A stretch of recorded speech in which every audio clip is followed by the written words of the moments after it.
So, good afternoon to all professionals. The PPT is not moving. PPT is not visible, huh? Only first page we are able to see. Madam, now First PPT. slide yes, sir. Now it is moved. Okay. So, good afternoon to all professionals.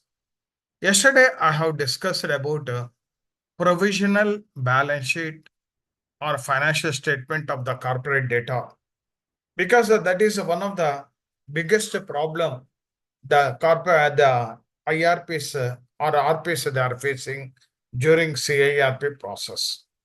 Okay. That I have touched up to yesterday 4 o'clock, and still some more concepts I have to discuss. How this provisional balance sheet to be verified by the forensic auditor. That I have to complete. So once the information memoranda, how to prepare the information memoranda, once I completed up to 5 o'clock, and 5 to 5:30, I will complete the whatever the balance, the provisional financial statements are there. Up to 5:30, I will complete. Remaining also tomorrow up to 5:30, I will take and I will complete the same. Okay. Now coming to the information memoranda. The information memoranda is a vital document for value maximization of the corporate data. The information memoranda to be prepared in such a manner, whatever the important points in the CD and what are the litigations, what are the drawbacks, what are the related party, all these things are to be presented in a structured manner. Then only there is a prospective resolution applicant will take a call whether to accept or whether to acquire that particular the corporate data or not. If at all he wish to acquire, at what price? So the price will be determined based on the strength of the corporate data. If at all it is a going concern, if at all still workers are there, the machinery is also good, the product demand and supply is also good, then automatically the prospective resolution applicant will be tempted to acquire that particular corporate data. If at all I have given as a resolution professional or interim resolution professional, if at all I have given partial information, then later on it will be a difficult one. Second one, if at all I have not presented the total information, then the value maximization will not happen. So it is a marketing document. The what are the highlights, what are the drawbacks, and like a SWOT analysis of that particular company. SWOT analysis of the particular company. If at all you prepared in such a manner, definitely some good results will happen. Or simply if you tell like that, no, only this land is there, this planted mixture is there, and the production is stopped long back, then it is not saleable. So when it was started, what is the type of a product? What is the present market for that particular product? How many competitors are there? If no competitors are there, then it is a good for the prospective resolution applicant. And if at all the plant and machinery is in a workable condition, and in such a case, you highlight that one. And if at all number of players to produce that product in the market, highlight that one. And this type of a product is a unique product, highlight that one. And who are the buyers, and whether it is a domestic market or export market. All these things you have to mention in the information memorandum. Not only that one, what is the present value of the particular assets and how many licenses are still it is there and how many copyrights or patents, whatever it is there. Take for example, the patent rights in pharma companies, the value is much more than the physical assets. All these things, if you mention, then good results will happen. So you give the elaborate one. Okay, today that company is in doldrums. The company is a defunct company, and the on account of various reasons, the particularly the corporate debtor is not interested to run the company. So in such a situation, the asset to be sold and that amount to be distributed to the stakeholders in case of liquidation. Even in a resolution plan also, how much he is going to acquire and what debts he is ready to pay, what debts he is not willing to pay, all these things based on the information memorandum. Information memorandum. Suppose take for example, if that company is located nearest to raw material, definitely, even though the company stopped 2 years back or 3 years back, some goodwill is there. Why? Because today, to procure the raw material, logistics is the biggest problem. If the company is located nearest to the particular raw material, then the transportation cost will decrease. Not only that one, if at all, even though the company is not the particularly the advantages, the strength of the company. Suppose the company is nearer to the river, that type of products require water. If the company is situated nearby riverbed or nearest to riverbed, then it is a good advantage. But here, this is no value, but the strengths are to be highlighted.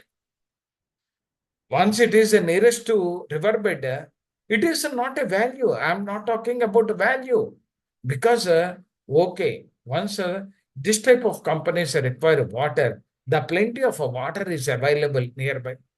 Second one is 24 hours of power generation is there near.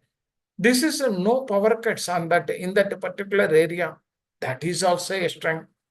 If at all the labor is there, the labor, the workers are also nearby, then the prospective resolution applicant, he need not search for the labor. So sometimes if it a labor is far away from the particular location, then transportation cost to bring the labor is also a big problem. Or public transportation system, if at all it is not there due to lack of labor or workers, then problem will arise. So you have to highlight all these things, the strengths at the same time, not only the strengths, the weaknesses. If at all any litigations are there, you highlight all these things. So now I will discuss here how to prepare the information memoranda before 95th day of the CIRP commencement in a structured manner. Preparation of information memoranda is one of the most critical responsibilities of the IRP or RP under IBC. Don't take that information memoranda in a lighter manner. Today, even for preparation of information memoranda, you get some information from the financial creditors. Because COC is nothing but financial creditors. So whenever they are giving any funding to the company earlier, definitely they will evaluate the company in such a manner. What are the strengths? What are the weaknesses? What are the opportunities? What are the threats? All these things, the financial institution, whenever they are providing loan to the particular company. So that's why the that also one source of information. So when you are going to prepare or start to prepare, you request the particular COC members. Sir, whenever the earlier you have given some loan by way of a working capital or term loan. So during that time, you have prepared the appraisal that is called credit appraisal, or the borrower may have submitted some project report. These two documents please provide to me. So while preparing that one, if you go through that one, whatever the important points, the present it is available, you include in your information memoranda. Then the quality of the information memoranda will increase. Once the quality of information memoranda is there, maximization is possible. Otherwise, simply 2 or 3 pages about the company, about the director, say about the loan, about the liability, say about whatever the assets are there, conclude that one, that is not the criteria. The locational advantage is there. Once it is properly located, the infrastructure like roads, the water, the electricity, the airport, or a shipyard. If at all some companies are located near port, PORT port, and if that company is export-oriented manufacturing company, then beyond that particular the asset value, this is a greater advantage, and the prospective resolution applicant will tempt to purchase that one. It serves as a primary document for prospective resolution applicant to understand the financial, the operational, the legal position of the corporate. What are the assets are available? What are the liabilities to be paid to the company if at all I acquire? And what are the legal position? Whether any litigations are there or not. All these things are, if you provide a correct picture, then assessment by the prospective resolution applicant is possible. It is a good assessment. And legal framework for governing information memorandum. Everybody knows about the code as well as regulation about the information memorandum. So, the preparation of information memoranda is primarily governed by Section 29 of IBC. Everybody knows about this one. At the same time, as per Regulation 36 also, states CIRP regulation, the preparation primarily governed under Regulation 36 as well as Section 29 of IBC. These two are very important. These are the regulations. These are the sections and the key legal requirements. IM must be prepared within 2 weeks of the appointment of IM. 2 weeks is a good period. It is not a short period. The day one, whatever the assets, liabilities, if you get in touch with the finance department, they will provide.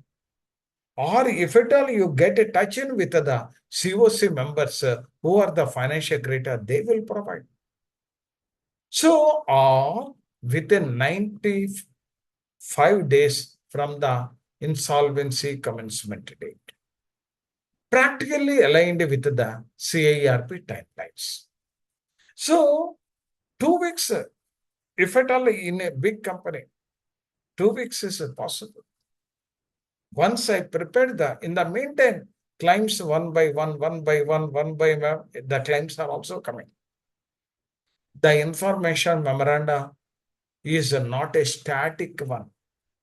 Whenever any changes are there, again you please circulate the information memoranda to the prospective resolution from time to time. If any assets are found or liabilities are increased, or if at all you forgotten some valuable information, later on it was located, you can share only with the COC members because it is a confidential document. It should not be publicly disclosed. So that's why it is to be shared only with the COC members. And by taking with the confidential agreement or a declaration, both from COC members as well as to the prospective resolution applicant, share this information. Once you have not shared this information, how they will determine the price to be acquired by to acquire that particular company? So the prospective resolution applicant, after non-declaration, the agreement, so non-disclosure agreement, eligibility under section 29A.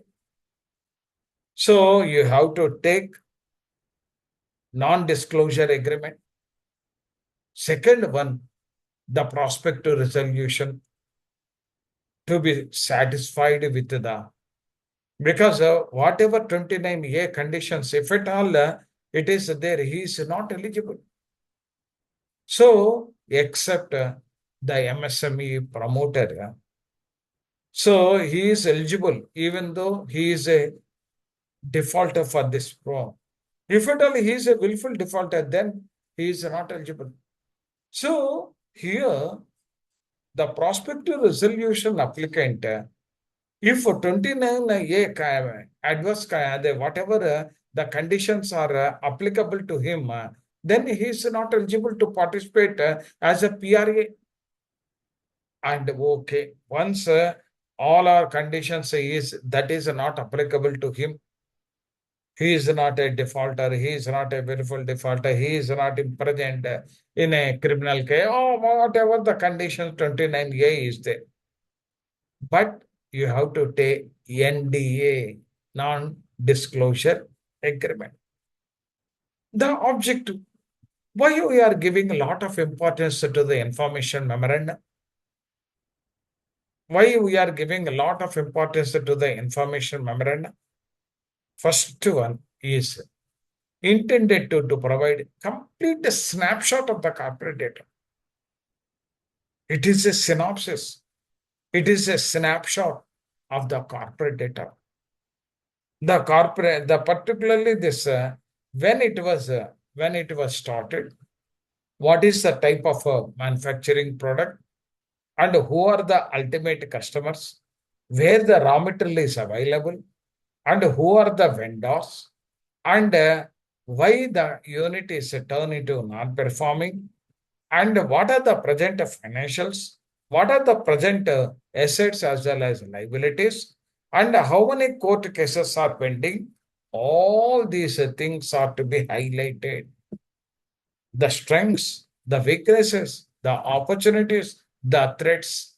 If at all anybody is ready to take that particular the corporate data, but subjected to whatever the conditions, the negative conditions are there, that is not applicable to this prospective resolution application under section 29A. Enabled informed decision making the resolution applicant to take the decision. Suppose the company is completely no assets are there, only land is there, and the remaining are all nil, but liabilities are also more.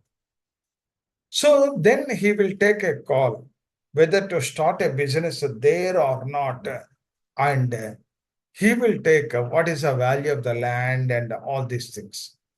If at all staff is there, and the staff is a skilled staff or not, if raw material is there, still the vendors are going to supply the raw material availability. If the product manufacturing is there, any guidelines on the government, all these things, complete picture.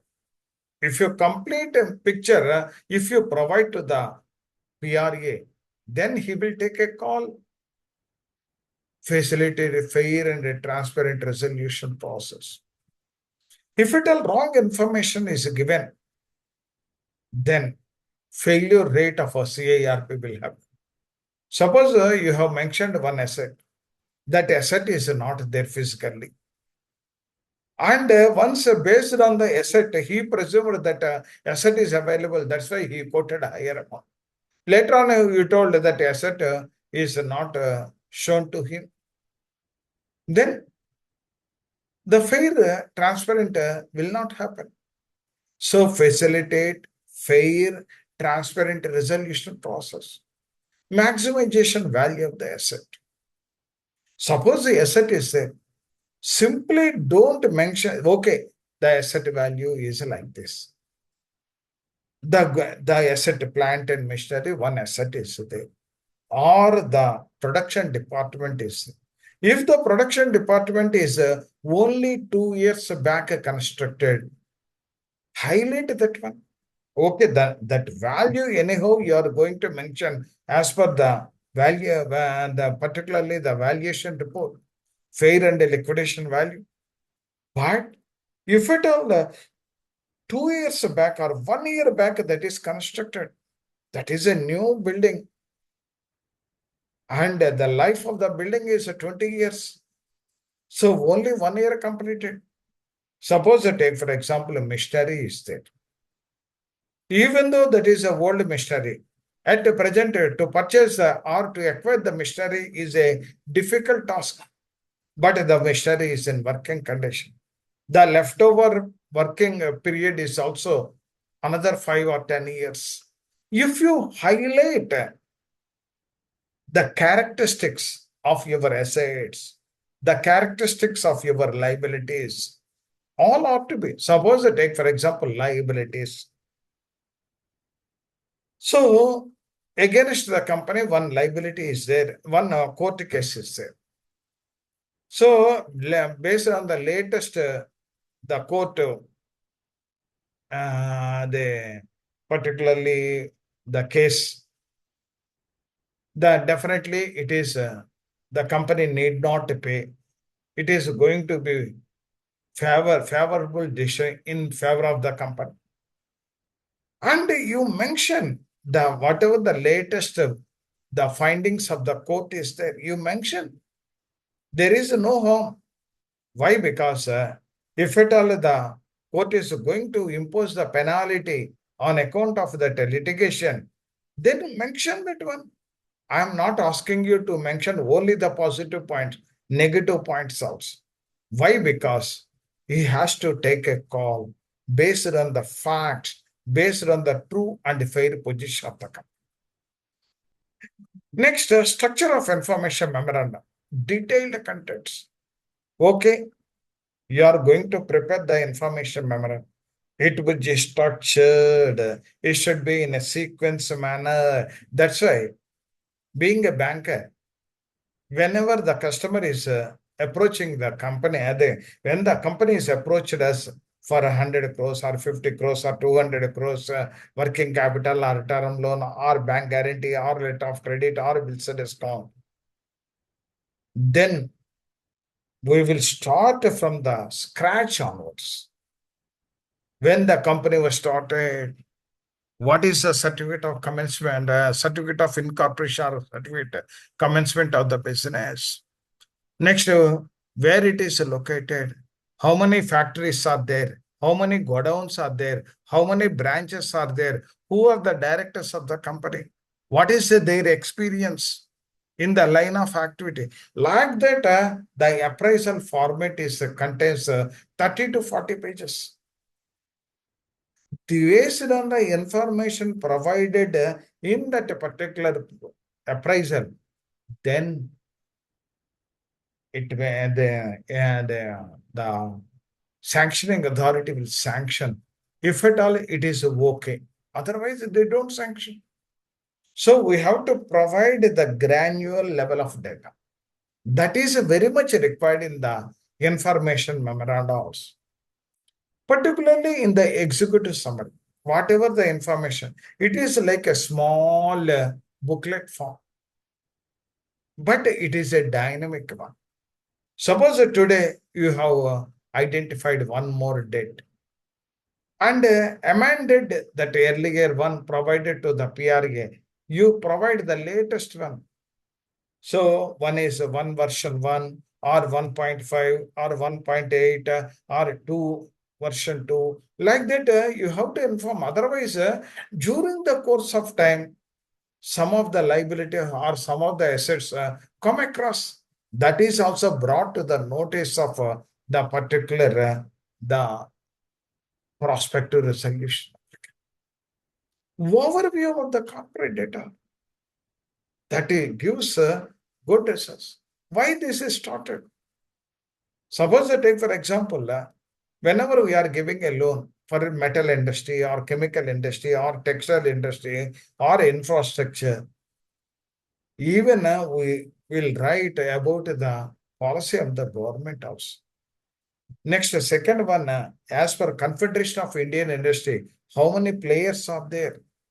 What is the market potentiality? All these things we will mention. Even the buyer, if at all you give the information earlier, they are in a balanced way whether to acquire or not. Once you have given that full information, they may tempt it. Even when the product is selling by the electronic goods, they will tell about the characteristics.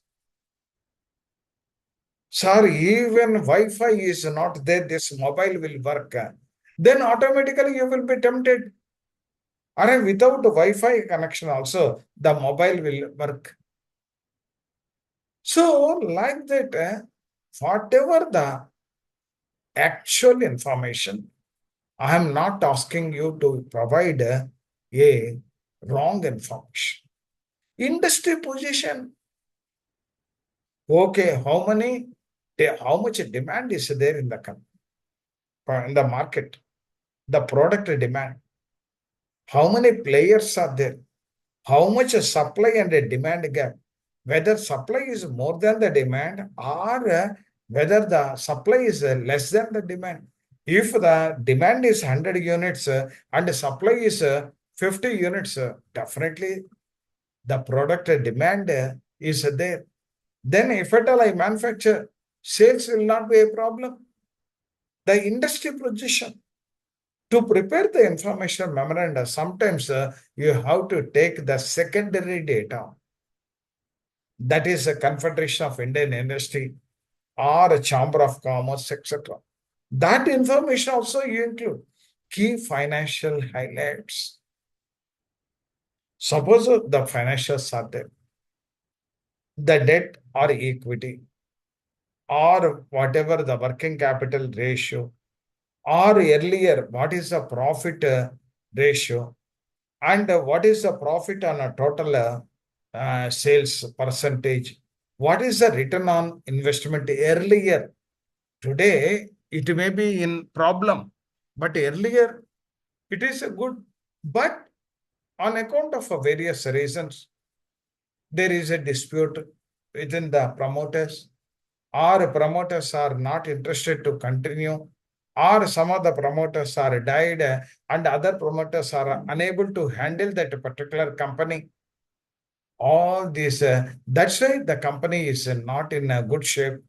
The liquidity problem arise. That's why they have not paid the amount to the bankers. Thereby, the bankers are taken. They filed the case under Section 7 in the NCLT like that.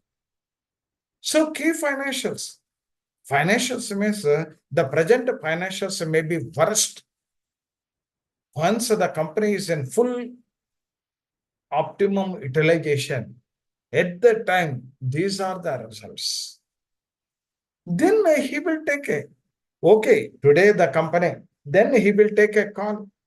So once that company is taken, if at all I modified this particularly the production and other things with additional capital outlay, definitely the company will survive and the company will become a potential company.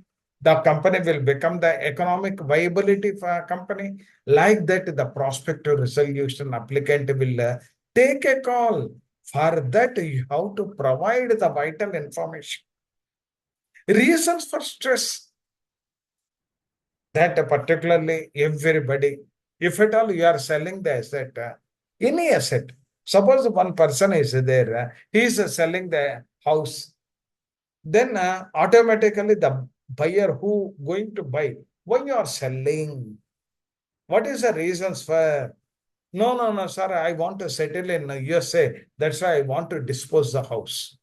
In the similar manner, the company, why the company is in trouble?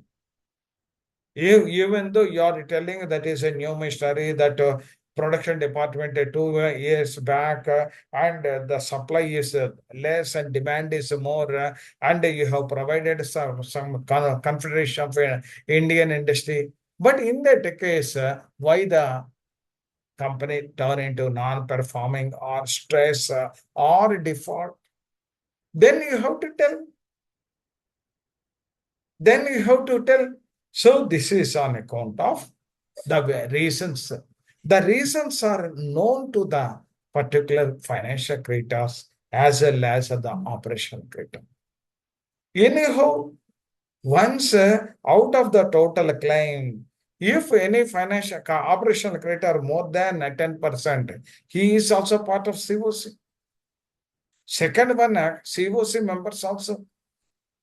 Today, why the company is a defunct means the financial creditors is having a correct and good information. Why? Because day and day out they are interacting with the borrower. Not only the borrower, not only the borrower, he will visit to the unit from time to time. When the unit stopped the production, what is the reasons for that? Any disputes are arised or any court cases are there. All these things are known to the financial creditor. Then he is the right person to give the reason for stress. You need not think about that one. In the particularly, you are doing for the benefit of both FC as well as OC. Definitely, they support you. Corporate data may not support or may not reveal the correct information. The correct information, the financial creditor, that is banks or operational creditor, the suppliers of raw material or vendor, definitely they will provide. So the reasons for stress or default, they will provide. Corporate profile. The next small chapter wise, you give the corporate profile, the name of the company, the SIN number, the registered office located, how many branches are there, or how many subsidiaries are there, and location of each and every branch or production manufacturing department across the country, and when it was a date of incorporation, and who are the promoters, whether the promoters are qualified one or not, and who is the management, the key managerial person, the chief financial officer, or who is the head of the production, or who is the head of HR, or who is the head of marketing. So the management of the company, whether it is if at all organization structure is there, if the company is a going concern, you have to mention the organization structure also. The diagram, the managing director. In that managing director, within a bracket, the present under CIRP. Below that, the finance department or this one, or production, or marketing, or HR, or research and development like that. So if you provide that organizational chart also, then that is to take a decision, the qualitative information is required. Once you provide the granular data, correct data, then it is fit to my requirements or not. That is to be evaluated by the prospective resolution applicant. Organization structure, whether it is only one head office or productions. If it are productions are there, how the production department, how these things you have to tell. You have to tell. There is no other alternative. Why there is no other, that is not an alternative. That is a compulsory group of companies. Under this particular company, how many group of companies are there? And how many subsidiaries are there? That also you mentioned.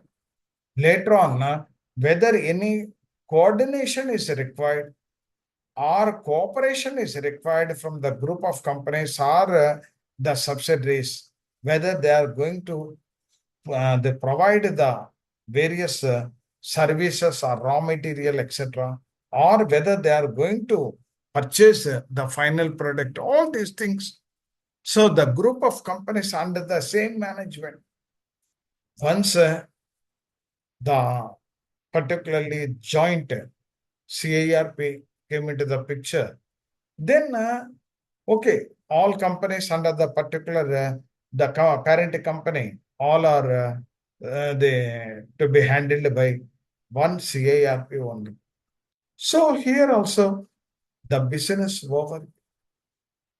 You have to mention what is the nature of a business, whether it is a construction activity or manufacturing activity or manufacturing of chemicals or manufacturing of textiles or whatever the chemicals or gas or whatever it is there, in a brief manner you have to mention.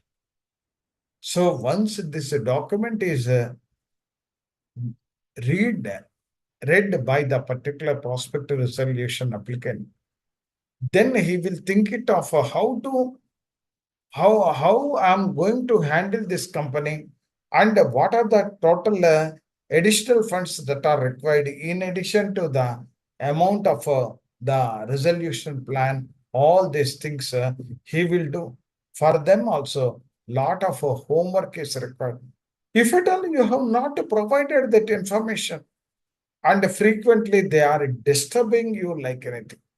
Sir, you have not told about the group of companies, if any, and why the stress was happened. And is if it you told that it is a going concern, whether all functionary heads, the production, the all people are there or not. So the product or services, what type of products they are manufacturing or services. If at all it is a IT company, what type of the technology they are developing and which countries they are supplying, what is the previous history and how many countries they have consultant for technology, all these things. If at all it is a communication company, then manufacturing facilities and service locations. That also you have to mention. So the production department, whether the production department located north, east, west, south or not, or only one centralized, and the service locations. So if at all it is a transport companies or manufacturing of cars or manufacturing of commercial vehicles, how many service locations are there? And capacity utilization, that is very, very important. Suppose the company, how much amount of the production I have to the production I can manufacture, and present how much, what is the gap, what is the potential in the market. Suppose the 10,000 metric tons is there, and as on date only 1,000 metric tons they are manufacturing, still 9,000 gap is there. And what is the supply and the demand gap in the market? That also I have to evaluate. And the capacity utilization is also very important. And the key customers. Suppose I have manufactured, I am going to take the company. And who are my customers? Who are my customers? And whether the customers are located within the country or outside the country. If at all outside the country, how many countries I can export the goods to the other countries? And like suppliers. Today, if at all suppose all are okay, but raw material suppliers are not there, then the company, there is no use. Demand is there. Demand for the product is there. I'm only one person monopoly in the market, but there is no raw material availability. Suppose today the biggest problem is thermal power. If it have thermal power under CIRP, nobody is interested to acquire. Why? The coal is not available. Coal imports are restricted. Within the country also, the auctions and the government, some issues are there. So that's why the capacity utilization is there. But raw material is a big problem. Once the raw material is not available, even though it is government is ready to purchase the power and the staff is also available, the machinery is in good condition, and 2 or 3 years back only the industry started, and all the licenses and permissions are in live, and key manager persons are good, then the raw suppliers, adequate suppliers are available or not, and order book position. How frequency the orders are coming? Suppose the suppliers are there. I'm ready to manufacture. Okay. Once I am ready to manufacture, whether key customers are there. So on account of a stoppage of this company for the last 2 years, the customers from there they are purchasing. Once I started this operations, whether they will come to me or the other companies. If at all they are other companies, then there is no fun in acquiring the company. So you have to give the correct position in a granular level form. Sir, are you getting my point? What I am telling, sir? Sir? Yes, sir. Yes, sir. So this is a preparation. That's why being a banker, whenever any person, company, whether it is a mid corporate or corporate, when they submitted their proposal, we will take the lens and we will see each and every item. Then sometimes the proposal form consists of 150, 200 pages also with the financials. So the once 200 crores, when I am going to give, that much potentiality should be there in the company. In the similar manner, whenever any person is going to acquire the company, whether that much strength is there or not. If there is no strength, no machinery, nothing is there, only land is there, the prospect resolution applicant will, this land I will purchase for this one. He will give the quote. Then he don't want to start. He want to dismantle that whatever the garbage is there, dismantle and convert it into housing plots. Next, business overview. Next, financial information. Now, under D, particularly D point, it is each and every area, 2 to 3 pages. So far, I have completed A, B, C, 12 pages are over. Now we are in financial information, historical financial information. Then in the prospective resolution applicant, oh, earlier, this is a good company. They earned a profit. Their sales are also good. Their dividends declaration is also good. And the equity preference bonds, debentures they have issued. The return on investment is good. The all these things that is available. Last 2 to 3 years, the balance sheet, the profit and loss account, the cash flows. The cash flow statement along with the financial statement consists of the trading account, the profit and account, the profit and loss account, the profit and loss appropriation account, and a balance sheet, and a cash flow, funds flow. All are to be submitted to ROC. Once you download that one and take, or else if at all the the annual reports books are available of the company, take that figures, and in the annual report also one of the good source. They project, they given a true and fair position about the company to the shareholders, and whatever the weakness also they will mention. So, in the under financial information chapter of the information memoranda, you have to mention the historical finance, the financial matter, revenue trends, how the sales growth year on year basis, earlier previous financials. If at all it is a going concern, up to the insolvency commencement date, whatever the financial statements are there, that you prepare. And the sales, how the sales is increasing or decreasing. I am not asking always to give the colorful picture.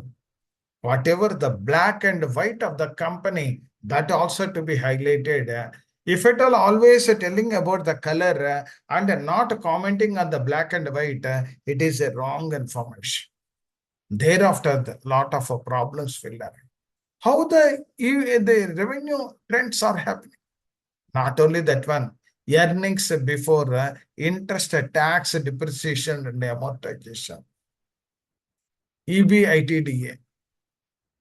How the EBITDA, depreciation and amortization, for the last 3 years, you mentioned, and the net worth of the company. What is the net worth of the company? The share capital, the reserves and surplus, and the undistributed profit, if any. And if at all you want to mention tangible net worth, TNW. So whatever the net worth, the share capital, reserves and surplus, undistributed profit is called a net worth minus intangible assets like goodwill or preliminary expenses or whatever the loss is there in the balance sheet miscellaneous. Remove that one, then it is called tangible net worth. So the net worth and the tangible net worth to be arrived and mention that one. Then this information is useful to the prospective resolution. Earlier, this is a good company. Their sales are increasing year on year basis 50%, 50 to 1 year 100% growth is also there. But on account of a dispute or on account of a mismanagement, the company not paid the loan. That's why financial creditor has filed the case with NCLT. So debt profile. The debt profile. What is a debt profile? How much funds are borrowed from banks? What is the short-term loans? What is the long-term loans? Debentures, how much? Bonds, how much? Next, fixed deposit, how much? Some companies, the friends and relatives also, how much? All these things, the debt profile. Once the debt profile is there, with that data, definitely they will acquire the long-term assets. If at all debt is more, long-term the assets are the long-term loans are more, assets are less means funds diversion or misappropriation of fund. Because the long-term sources are to be used for long-term purpose. So here, important qualification in audit reports. So once you download the earlier means 2 years back or 3 years back or 4 years back, that is available in ROC website. The company is not closed. Once it is closed, it will disappear from the ROC website till such time whatever the financials are submitted to ROC, all are available in XBLR, Extended Business Reporting Language. And the formats are also available. Annual reports are also available. So you see in the audit reports, what are the qualifications in the audit? That also go through. And that also to be mentioned in that particular financial information that is to be prepared for this information memorandum. Contingent liabilities. So the contingent liabilities also to be mentioned. The bank guarantees, the letter of credit, the bills discount. Why bills discount? Once the bills are not honored by then bank and the company has to honor that one.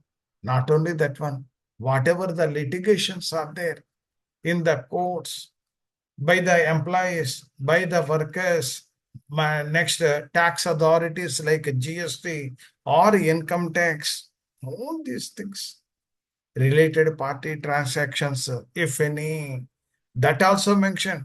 It is all to the brought to the notice of the prospective resolution applicant who is going to acquire that particular company.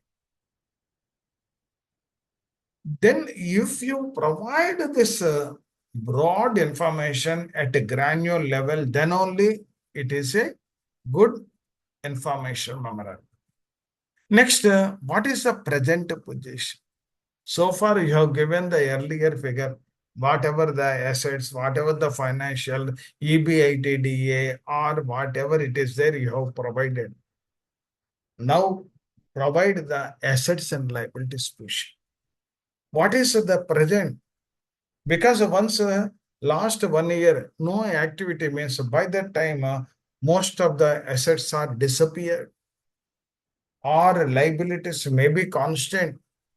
Once the company, they are going to, the company is going to close, then the earlier management, whatever the wrong methods are there, they will apply to that particular company. So the present, as for the books of record and as for physical also. So even though one machinery 20 crores is there, but the machinery is not there in the factory premises. That we should not take. That we should not take in the particular balance sheet. Machinery is there. That is a purchase 2 years back. The life of the machinery is 10 years and still 8 years to be worked. But being a IRP or RP, you have to locate where the machinery is there. If at all in the manufacturing company, if you go to there, no machinery because that is sold out. So that assets you should not mention in the particular the information memorandum. So the fixed assets, whatever the physical as well as books are available, then you mention in the IM, what is the land, what is the building, whether planted machinery is available or not. All these things you mention in the the particular this one. So the fixed assets, the land, building, planted machinery. If at all available physical as well as this one mention. Current assets. If inventory is there in the balance sheet, and you visited to the stores where the stock is preserved. There nothing is there. But in the balance sheet, it is there. So don't mention. But if at all in the balance sheet, that 10 crores are there stock, but in the stores only 5 crores. Because in information memoranda, you have to mention only 5 crores, the type of raw material, whether it is a perishable or non-perishable, and whether any buyers are there to purchase, or if at all the stock life is also to be mentioned. Suppose some stock over a period of time, what will happen? The expired date will come. So that's why the inventories. The inventories are also to be mentioned. Not only that one, receivables, the credit debtors, the debtors that are mentioned in the particular balance sheet. Whether all debtors are within 90 days or above 90 days or above 180 days or 365 days, whether all debtors are having the bill of exchange, all debtors, the debtors ledger mentioned or not, whether they have supplied the particular raw material on credit basis, whether all invoices are available or not. Next, immediately the particular IRP or RP, they have to send that information to pay the amount because they are the data. That is also an asset. And if some of the people they are not responded, their whereabouts are not known, then you deduct that one. Reminding also age-wise classification is required.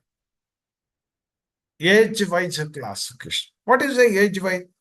Below 90 days, how many data are there? 90 to 180, how many data are there? 180 to the 360, how many? Above 360, how many? So that the probability of recovering the more than 90 days is a question mark. Below 90 days, whether all are having the bill of exchange. Once the bill of exchange is stale, don't mention. Because once the bill of exchange is now the more than 3 years, there is it is very and it is not at all recoverable. Even if the companies approach the court also. So that's why the receivables are also. Next, in the receivables also, related party scope is more.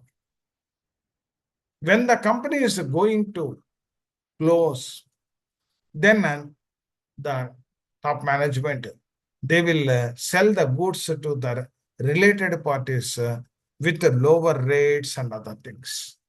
Or they with the lower rates on credit only.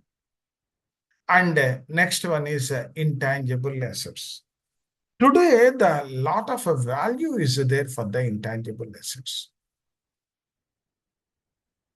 The intellectual properties, or in pharma, the licenses, or patents, or copyrights, etc., etc.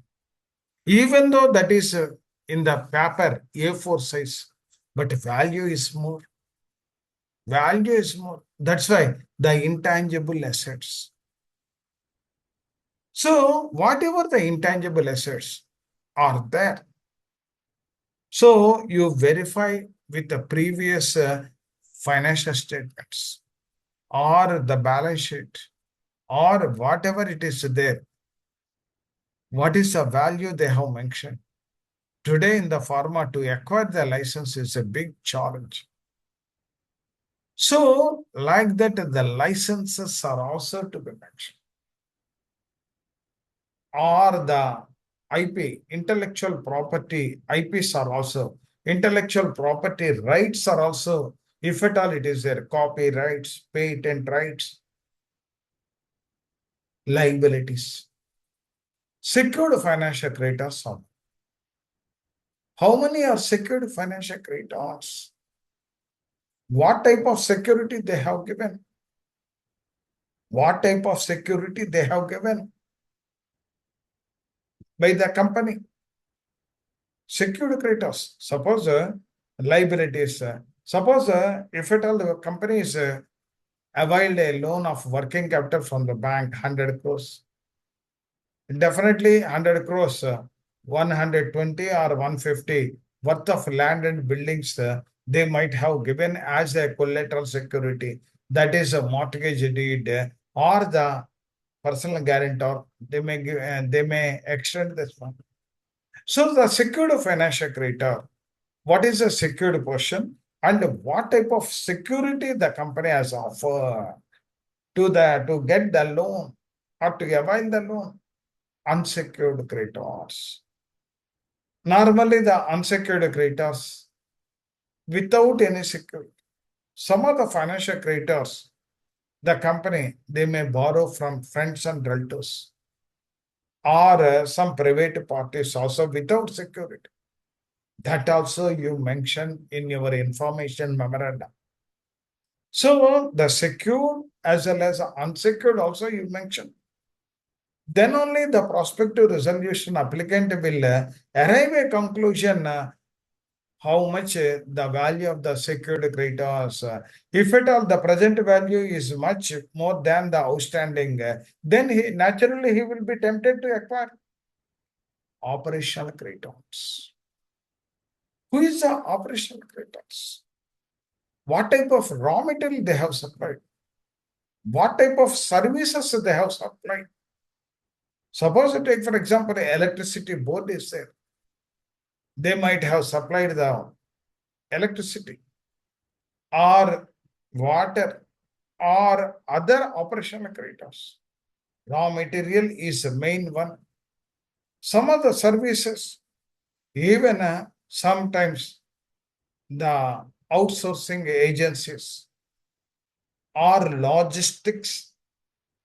So the company, whatever the raw material purchases or sales through the transport vehicles, that also they have that also operational creditor, or sometimes the salaries and wages.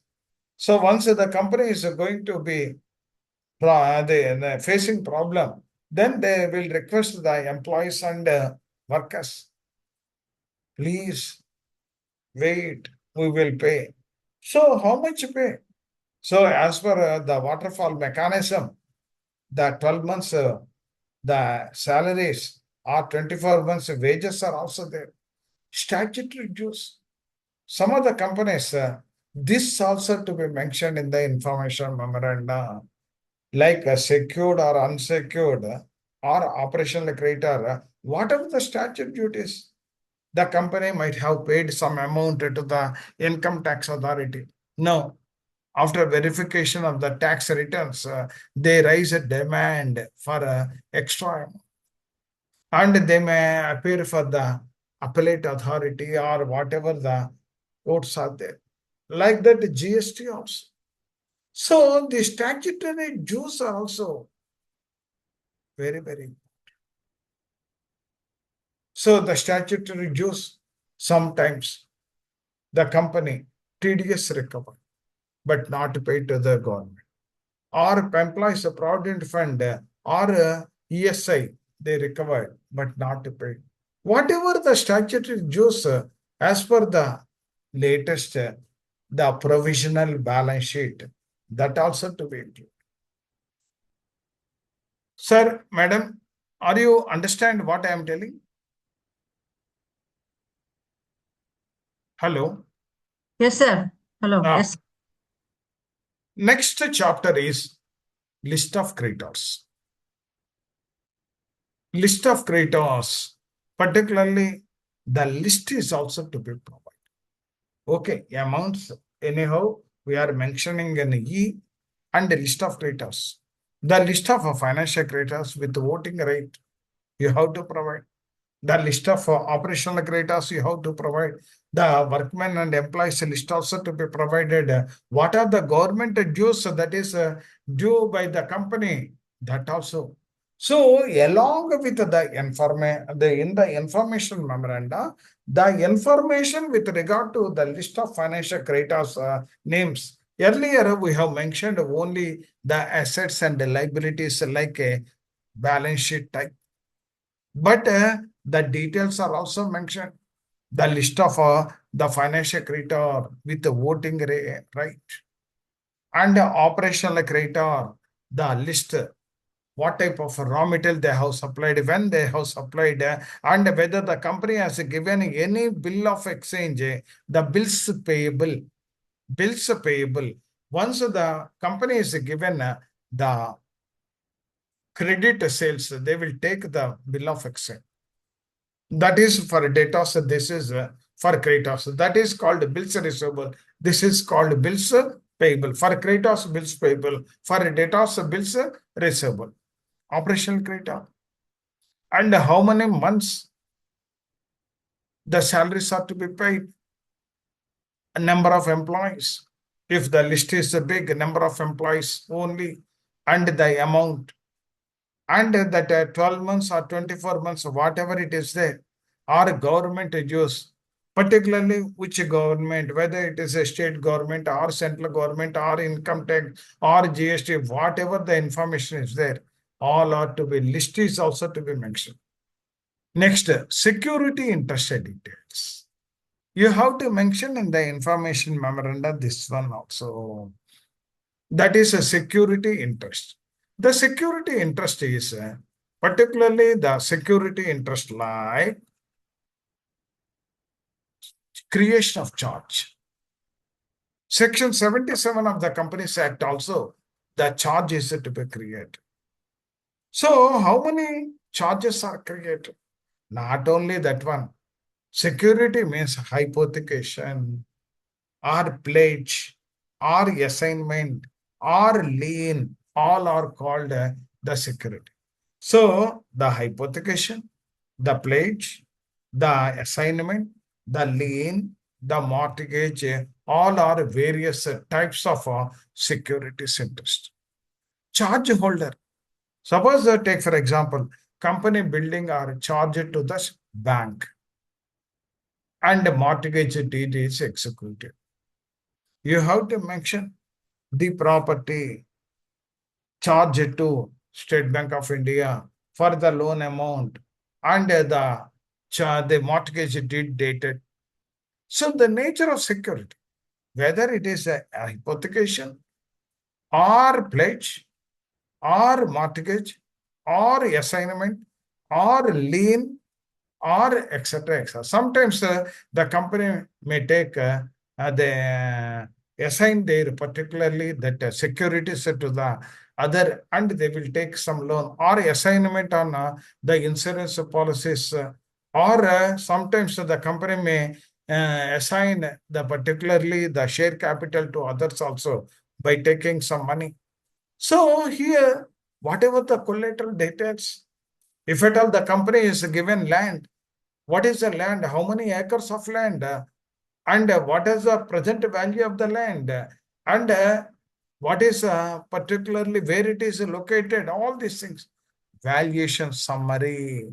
So here also the fair value or liquidation value to be mentioned.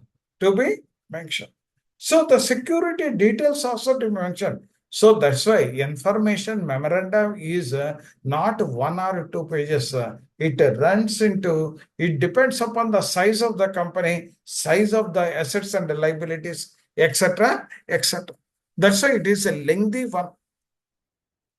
Lengthy one. Next one is litigations and contingent liabilities.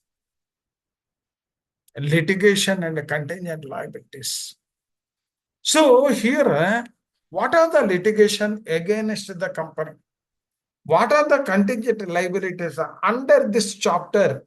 You have to mention the litigation and the contingent liabilities, ongoing litigations, whether it is a civil case or a criminal case or a tax, etc., etc. Even pollution problems. Once the company is releasing any water pollution or air pollution, or if at all any accidents are happened, or if at all on account of the boiler, particularly some companies, boilers, if at all burst, then automatically surrounding people, if 20 to 40 people died, then automatically some criminal case will be booked by the other public. So what are the ongoing litigation? What is the net the payable by the company to that particular case? Arbitration matters, if any. Some of the arbitration matters are there, particularly for settlement purpose or for compromise purpose. So what are the arbitration matters are there? That also you mentioned. Regulatory proceedings, the violations, the regulatory is imposed some penalties, particularly whether it is ROC or the Ministry of Corporate Affairs or Securities Exchange Board of India, like that, some regulators who are connected to the particular company and the violations are made by the company, that also you have to mention. That is regulatory proceedings. That is the under chapter litigations and contingent liabilities. The litigations and contingent liabilities. So, when if at all you are broadly classified the chapters, then under each chapter, if you culled out that particular information and chapter wise need not be starting with one. You start with the H, the 2 pages are over. You they put it in one folder. After that, they come to the security test, complete that one. After all these things are completed, then assemble that one. Then it is information. You need not start with A or B or C. You start any. And once the annexer A, annexer B, annexer C, annexer D, like that, if at all you prepare each and as and when you want to complete that one file, they put it in one folder and the annexer names. So the annexer names, annexer H, that is the heading is litigations and contingencies. This 3 pages over. Or earlier, G. Today you are comfortable in G. Prepare that one. Or if at all you are comfortable in list of creditors, prepare and file it. Once all subchapters are over, consolidated, that one is called the information memorandum. Next, you have to give the present position, the insolvency details, the date of commencement of CIRP, when it was happened, why it was happened, who has initiated, whether it is a corporate data under Section 10 or 8 demand notice followed by 9 operational creditor or Section 7 the financial creditor. The date of commencement, when it was filed and when the CIRP commencement date is there. That also you mentioned. Why? Because whatever the claims are there, the claims are to be admitted on CIRP, not after CIRP. Claims admitted. COC constitution. So the claims admitted means when you have given the public announcement,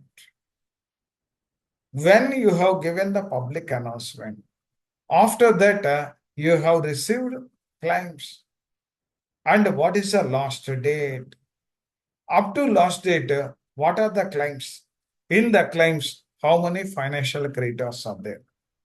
Under particular sub-chapter, how many are secured? How many are unsecured? If secured, you mention the security value. And if at all proofs are there, whether you have verified proofs or some security, particularly for claims admitted. If at all foreign exchange claims are there, you mention within bracket subject to this is a foreign exchange, the amount subjected to the exchange rates volatility. So the volatility rate is also to be taken, particularly to admit that foreign exchange claims on insolvency commencement date, whatever the Reserve Bank of India official rate is there, with the official rate and rate only, that is to be converted. That is to be converted. So the claims admitted, how many admitted? Why only admitted? You need not worry about that rejected one. That is not required to the prospective resolution applicant. So why you have admitted how much the rate of interest, if at all? Second, third one is COC constitution. At present, who are the COC members? What is their voting share? How you arrive at a particular voting share on all these things, particularly the COC constitution, name of the bank or name of the non-banking financial companies, how much a claim is admitted. Next, on a CIRP commencement, what is the loan sanction and what is the dues on CIRP commencement date, the total financial creditors amount, out of that first one, what is the percentage, second one, what is the percentage, like that. If at all COC constitution also, you can mention particularly this operational creditor. Out of the claims admitted, if at all any operational creditor is more than 10%, that person also you can take their, you mentioned that one. Next one is avoidance transaction, if identified. That is the J chapter. So today, if at all you are comfortable, suppose today avoidance, the POC transaction report is completed, then prepare that J chapter and in a structured manner. What is a preferential transaction? How many are there? How are they? Through whether you have identified or that particular forensic auditor is verified. If verified by the forensic auditor dated and approval of NCLT COC is there or not mentioned, how many preferential transaction number only and the total amount also. You need not mention each and every the last 1 year transaction. Otherwise, the information memoranda will become a bulky one. So the J chapter, the avoidance transaction, if identified, if it are not identified, no PUF transactions identified, inform to the COC as well as adjudicating authority, not appointed the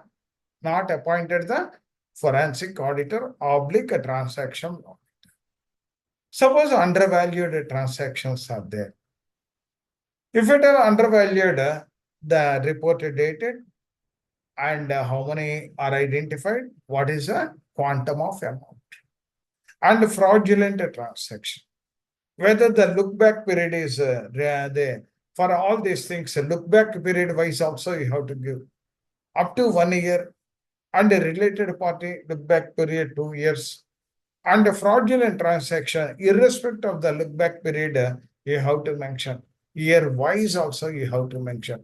Take for example preferential non-related from so and so to so and so, this much entries, this is a quantum, and a related party so and so period, this much number, this much amount, undervalued fraudulent. Fraudulent, if at all your look back period is more than 2 years, mention year wise how many entries and how much amount, and extraordinary credit transactions also.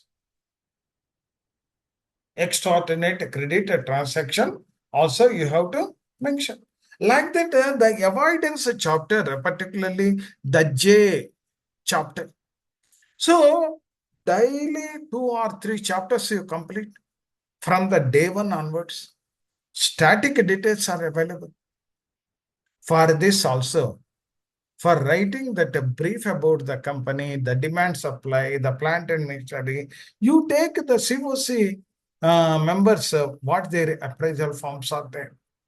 Next one is employees and human resources. That is chapter K. In the chapter K, as on date, how many employees? Supervisor how much? Employees how much? Workers how much? Key managerial persons how much? And that you mentioned that one. Key managerial person. So here, if at all a ready-made staff is there, then the number is also mentioned. Then the prospective resolution applicant will take a call. He will take a call to take the particular company. So here, the total workforce how much? And how much he will estimate based on this, he will estimate after takeover how much workforce I have to take. The key managerial person, the production department. Here, for the last 10 years or 20 years, he is handling the production. Like that, if you mention, then automatically your information memoranda will be useful to the particular prospective resolution, and he may tempted also. Oh, 15 years head is there. Then with the help of that one, we can run the company in a beautiful manner. So the key managerial person means Mr. Gopal, Mr. Hari, not like that. Mr. Gopal, he is a production manager and his qualification is this one. For the last 20 years, he is he is handling the head of the particular this one. Like that, HR. Next, what is his qualification? How long he are there? What are the skills are this one? So once you provide that valuable information, then only, otherwise some other, I have seen information memoranda also. Simply they are giving only invoice type of papers, which is not correct. It is a marketing document. It is the granular level of the A to Z information about the company. Even the company is died or company is not having any operations, still some advantages are. Suppose that today the company is not working. The plant and machinery is also rusted, but the company is having patent rights. The company is having intellectual property rights. It is a pharma company. As on date, staff is not there. The wheels of the company is not moving. Still, I will highlight. So this is a ready-made company. The boundaries are also constructed for disposal of the particular the pharma chemicals. Lot of open space is also there, and a drainage system is also there. The drainage system is also linked to zones or disposal tunnels are also there. So like that, what are the guidelines of the government, whether the tunnels, suppose you take for example, this disposal to be linked to some wastewater, this one. Up to that, the line is there. Thereby, if at all he is renovated that particular one, or by deploying additional funds, the pipeline for disposal of the waste need not be constructed. Highlight that one. That is not a land. That is not a land. Okay. That pharma industry or textile industry requires water. Okay, this is as on date, it is not running. Now staff is there. If at all you are starting this one, the plenty of water is available, which is required for that particular company, the pharma company. Without water, the company will not run. But this is a good advantage. Then automatically on account of this one, the land value will also be escalated. And people, those who are going to start that particular company, they are ready to do this. So that's why, particularly the managerial person, you have to mention the employee liabilities. How much gratuity is due? How much provident fund is due? Any pensioners are also there. All these things. Some companies they offer, or some companies the NPS, National Payment and the new pension scheme NPS, they're also not paid. So all these things are to be mentioned. All these things are to be mentioned. This is under chapter K. Next, chapter L, information and guarantees. So the information memorandum, when you have prepared, the chapterization is required. In chapterization, each and every chapter, some pages may be not applicable or nil. Some pages, 2 to 3 pages, some chapters, 2 to 3 pages, it will run, etc. But if at all you are broadly classified the information memoranda in the different chapters, then it is very easy to prepare. Otherwise, if at all this chapterization is not there, how to start, where to start, that is a question mark for you. So the information on guarantees, how many guarantees? The corporate guarantor. As a corporate guarantor, whether the company has given any guarantee to the subsidiary company or associated company, if yes, to which bank, and what is the date of guarantee date, and how much guaranteed amount, and what type of a loan the subsidiaries or associated avail. Then personal guarantee. If at all directors are given, any guarantee for the company loan,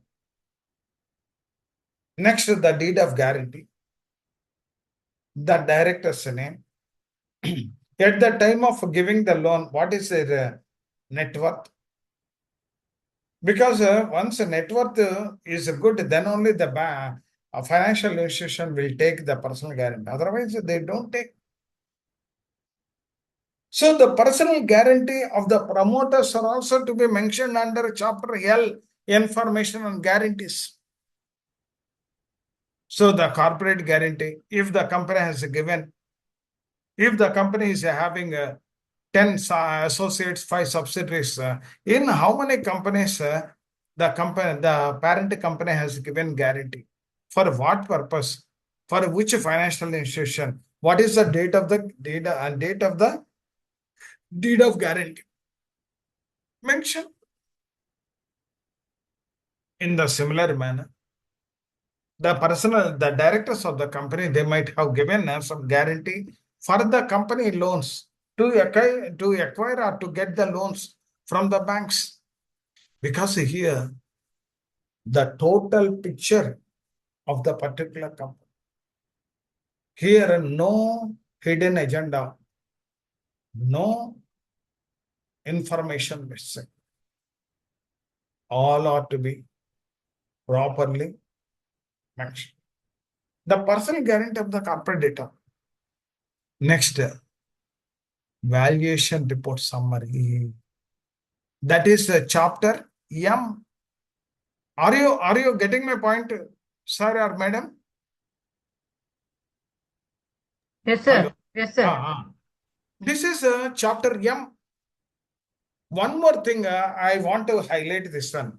Today, the information memoranda experts are missing in the IBC system. Missing means they are not that much familiar to prepare the information. If at all your services are provided to prepare the information memoranda, then you will get a good fees for that. Suppose if at all you're here, some people, some professionals are there. Mr. Prasad, I want to prepare. I want your services for preparation of information memoranda. I will give this much fees to you. Are you ready? Yes. That type of people are there in the market. They are well versed. So this first they will split that information memoranda A, B, C, D, E, F, G, H, like M up to M. They will split. And one by one, they will prepare and file it with the proofs also. Why? Because that proofs and all these things you need not provide to the prospective resolution. It is to be mentioned. They keep it with you, the confidential information. So the valuation report summary. Whatever the valuation, land or building, land and building, one valuation, plant and machinery, another valuation, security valuation, 3 into 2, 6 reports. If the wide variation, more than 25% variation is there, then third report, 3, 3, 3, 3, 9. And accordingly, you have to mention what is the land and buildings, the information summary. You take the summarized at the end, the summary report or some values they will give start of the letterhead only. The details are followed in the valuation report. And the fair value, liquidation value, first land and buildings. And if it are land and buildings, the details are also required. How many buildings, how many land, the land is located in different places. So that details are, this is one of the important area in the information. Some of the people, they are giving more attention or focus on this area. Why? Because here the assets of the company. Okay, debtors is also asset. Stock is also asset. But here they will verify the valuation reports. Valuation means valuation reports need not be submitted to the prospective resolution application. We have to retain with us. But whatever the synopsis that is there in the valuation, we have to mention here. So if you prepare in a perfect manner, readable format, no ambiguity, and if at all you have given a clear picture, don't give the valuation report. From the valuation report, you call out or they take some vital information in a presentable form here, whether it is a land and building or plant and machinery. Here, while preparing the plant and machinery, the age of the plant, the leftover period also mentioned.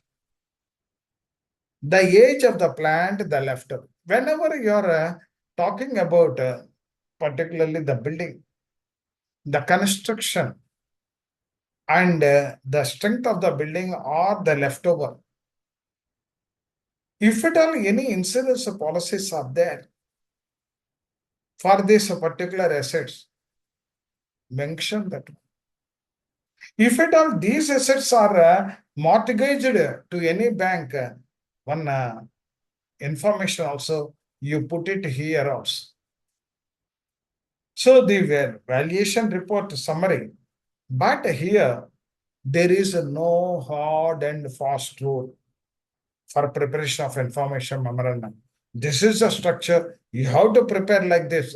There is no such guidelines from IBBA or others. Even model, particularly the information memoranda, is also not there. But you have to cover all the areas. It is a presentable form. Once you have given the information memoranda, the prospective resolution applicant should not raise any further information. That type of information you have to provide by taking the confidential agreement. So, particularly the building, the type of construction, the age of the building, the life of the building. If you mention anyhow, the prospective resolution applicant is going to visit to the company, he will verify the assets also. Otherwise, while acquiring means it is as good as a purchase. So prepared by the register value. From there you have to take. From there you have to take. And particularly in the some of the values, they may not mention the importance of that particular location. If the industry is located there, the water sources, the electric sources, the labor, plenty of labor available, plenty of water is available, plenty of this one, disposal of that particular, the wastages, easy. Like that, they may not.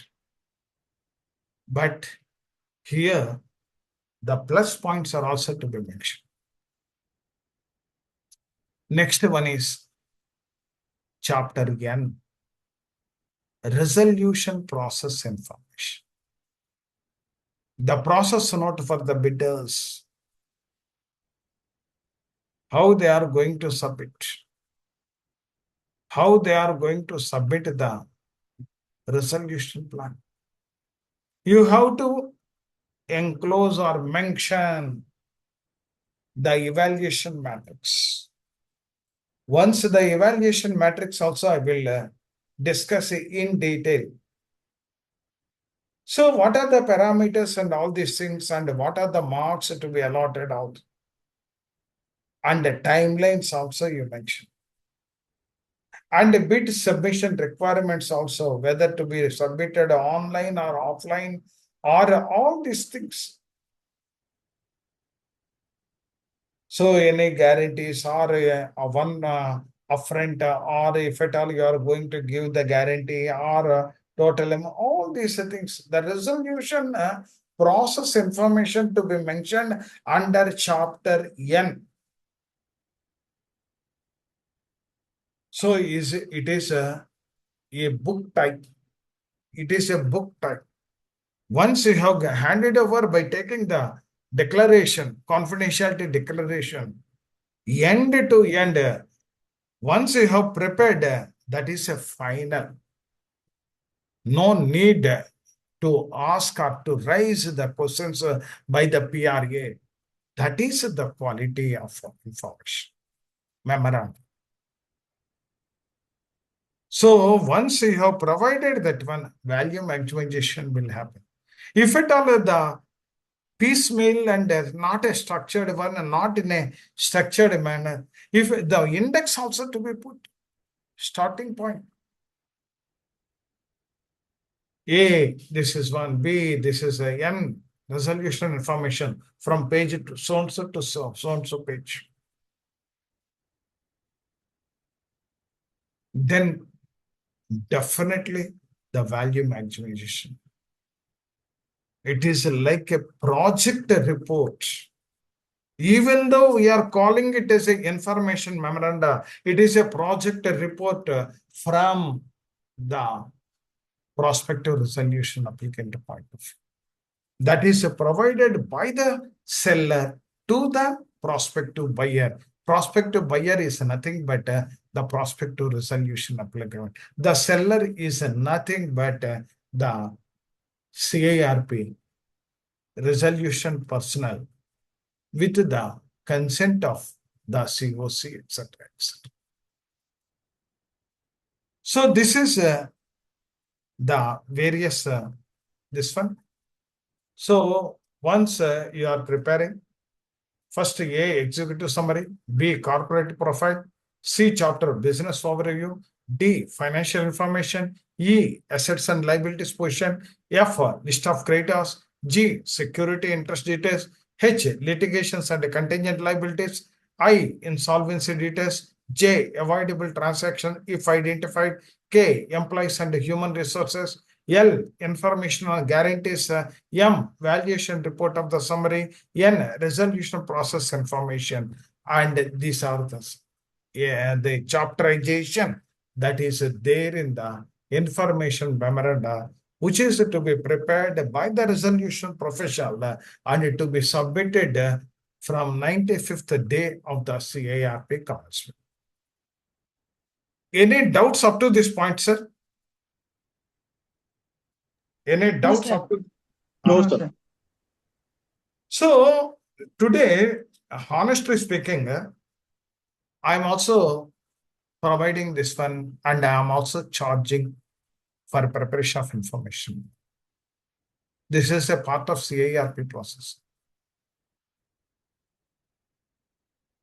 And if at all you prepared that particular structures, the whatever A to N, then automatically fill the blanks on fill up the blanks on. And it is very easy to complete it as subject to availability of information from the company. Next, after 5 minutes, we will another 7 minutes. By 4 o'clock, we will break for the tea. Sources of information for information. Okay, we have mentioned A to N chapters, but how to get the information?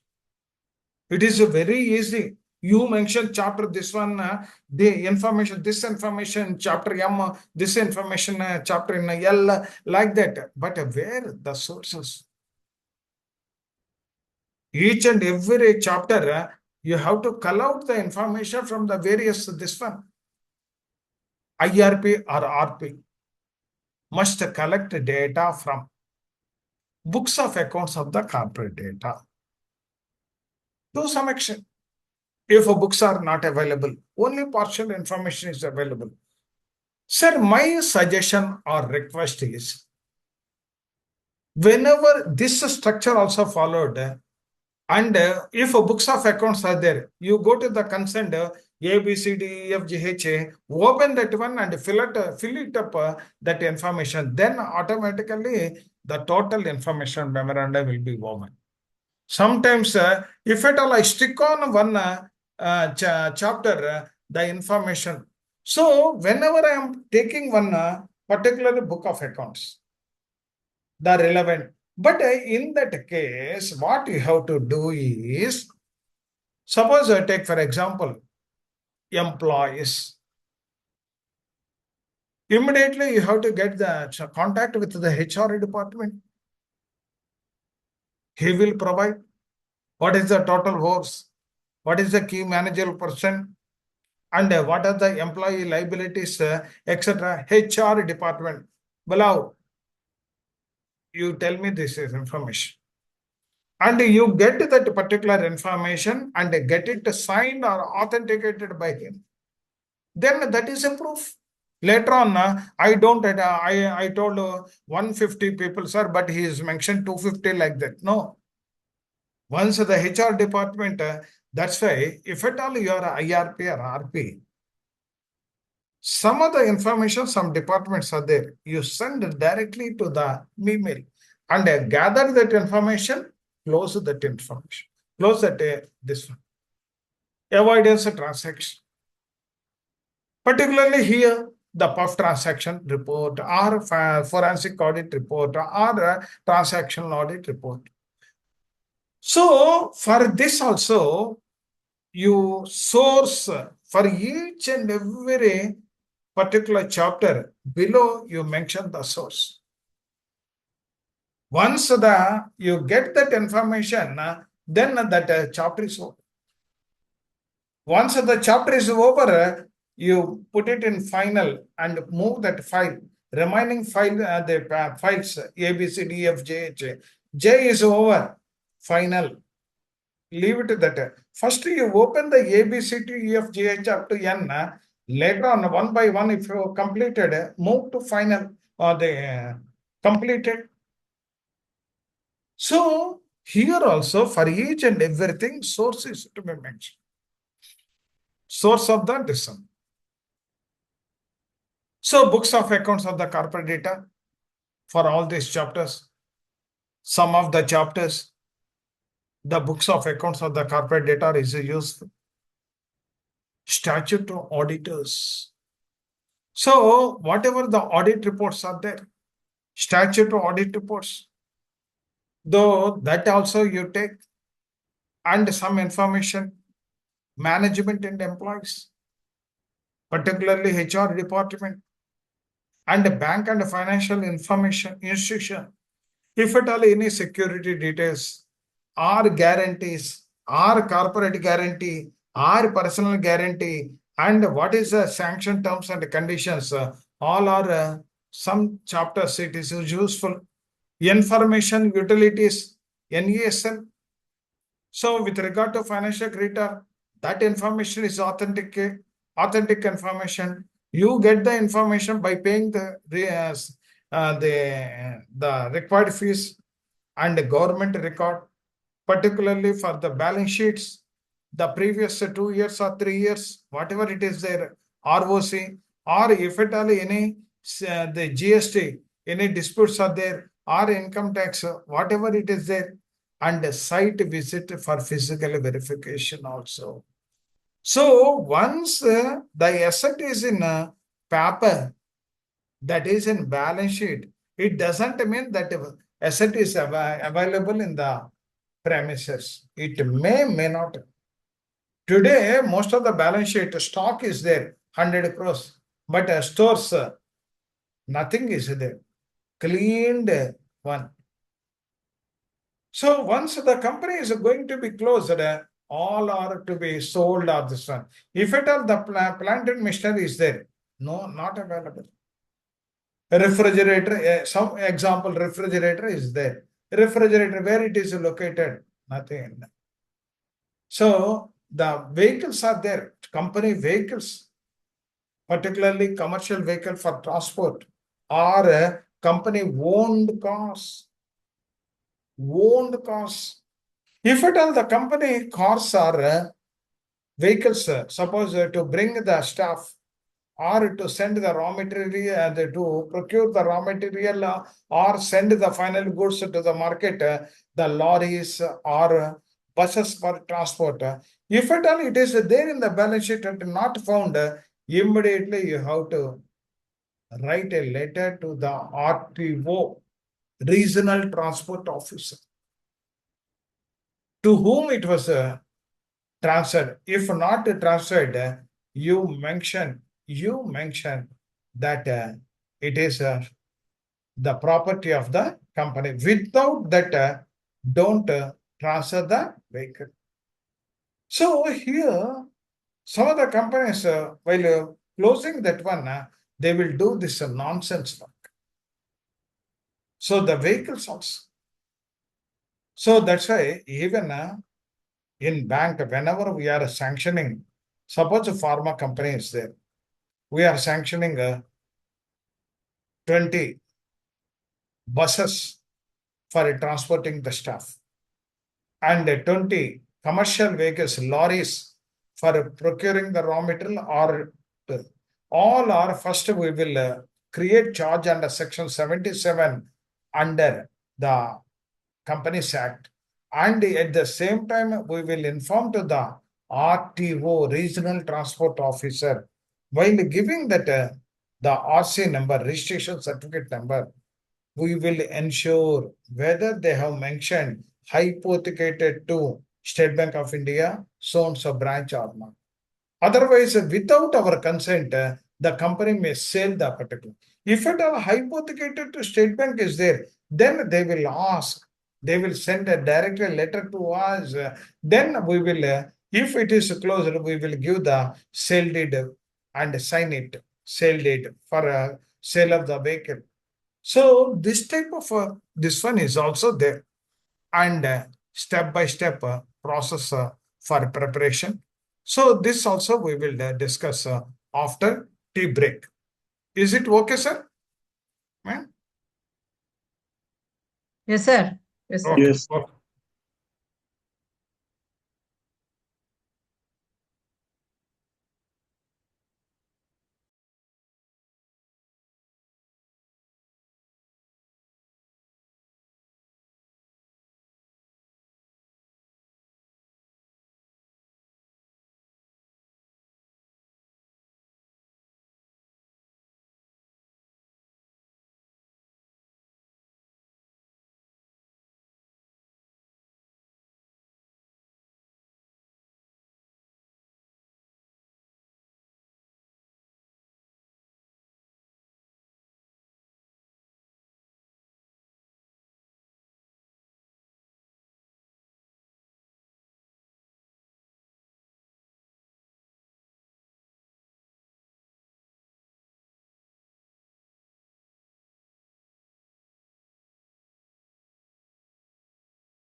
Okay. Next, the step-by-step process of preparation. So it is almost all whatever I discussed earlier, but at the cost of repetition, the step by step, so that you will get acquainted how to prepare the information memoranda without any problem.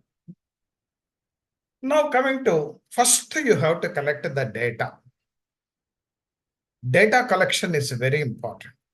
If all books are available or all relevant information, books or papers or documents are available, then information memoranda will not take much time, not more than 2 days, not more than 2 days.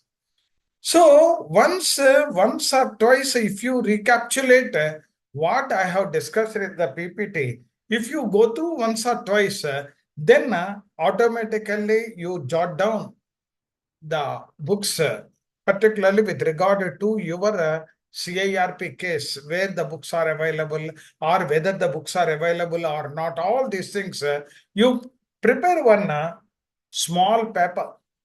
Then the chapter A, B, C, this book is available, this is available. Because by the time, after 1 week or so, or particularly once the valuation is over, then automatically you will get some grip or command on that particular company. And definitely where the data is available, what are the sources? And for that, you have to go through chapter 8 to whatever I have mentioned. That chapter M. Obtain the financial, legal records and asset details. Then step 2, verification reconciliation, particularly the creditors. The book figure is one thing, but a claim is a higher amount. Some of the operational creditors, they will tell previous, even though the company has paid that amount, still they cross-check the particular whether the IRP or RP will aware of this one or not. That's why whatever the wrong claims are there, they are submitting. So cross-check with the creditor claims. Suppose I have supplied a raw material of 1 crore worth of raw material to the company. So I have submitted the claim for 1.5 crore. I have fabricated or prepared one invoice or bill of exchange or transport of the stock, particular raw material from my godown to company godown, all are fabricated. Then I have submitted. Then what is your role? You have to verify Mr. Prasad has supplied XYZ raw material and the creditors list.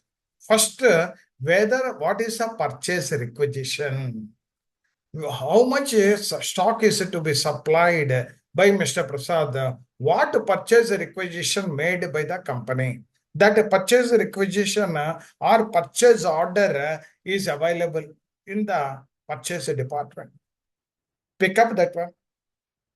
Then how much stock is received by the stores or gatekeeper. In the gatekeeper register also, inward stock, he will authenticate. Second, that stock goes to that stores department. In the stores department, that is to be verified by the competent person, whether whatever the ordered made by the company that is received that stock or other stock, whether low grade or different grade. So then that certification is there. Second one, once the goods are received, goods received note will be prepared by the storekeeper who is in charge of the godown. He will prepare. Then that goods received note, that one copy with the company and the second copy is given to that particular the transport person who brought the raw material from the supplier. And I have to then this is go to goods received note along with invoice sent to the finance department. Then the finance department they will pass the entries in the accounts. So if at all they paid cash, cash means check or NEFT or RTGS and the creditor, they will enter into the cash book as well as the creditor's book also. So all these things compulsorily 100% it will be recorded in a proper manner in the company. That's why check the creditors claims. Normally the financial creditors, other than bankers, you have to verify thoroughly. If bankers are there, definitely wrong entries scope is minimal, not exceeding 2% or 1%. So match with the bank statement. So creditors, suppose the creditors, they have given the financial creditors, they have given the loan. Once they have given the loan, they will credit it to the company current account. Or any financial creditor given some amount, it is not by cash today up to beyond 20,000, no cash transactions, or beyond 50,000, no cash transaction. All are through check or NEFT or RTGS. So once, if at all any financial creditor given 10 crores or 20 crores, whether it is credited to the current account or not. Or if at all he has given check, I have to send by collection, clearing. Once clearing is happened, then automatically it will be created. Match with the bank statement. Step 3, asset valuation coordination. Appoint 2 registered valuers. Whenever I am appointing the registered valuers, first I have to provide assets where it is located. Whether it is a plant and machinery or land and building or security valuation, I have to provide the detail. Otherwise, where I have to go, sir? He will question. So appoint 2 values, obtain fair and liquidation value. Whenever I am appointing, I have to provide full information to the valuers, the location, or if at all the assets are spread in different location, the location names and addresses, the location, the particularly security person or the officer in charge of that location, then only they will allow. Even today, what is happening? Banks are appointing stock auditors. Every one year or half a year, depending upon the type of risk, bank will appoint stock auditors. Bank has given loan for working capital to procure the stock. That's why bank is the right to appoint stock auditor. So the stock auditor on his own, if at all he visited to the company, nobody will allow them in the company.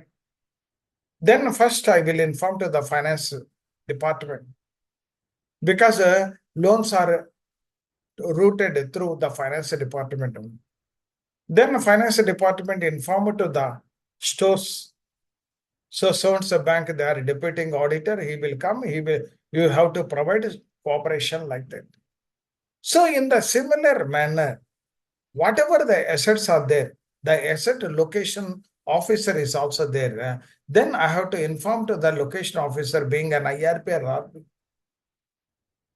and the registered valuer, they will go. Before registered valuer also, whether he is a RVO, whether the license, whether the certificate of practice is in force or not, like AFA, authorization for assignment, that also credentials are to be verified. Simply giving assignment is not the criteria. So drafting the information memorandum, structured and standardized format. So whatever A to N, the chapters are there. First create the chapters. Chapter A, chapter B, chapter 3, chapter C, chapter D, like that N. And on the top, coverage. Below, even the coverage more, or sometimes if at all it is not applicable, not applicable. So the structured, you have to prepare, because here the standard format is not there. IBBI is not devised the standard format. In that case, what you have to do? you have to open then A to N files. File A, file B, file C, blank files. Top annexer so-and-so, contents. And what are the areas? You write it and leave it like that.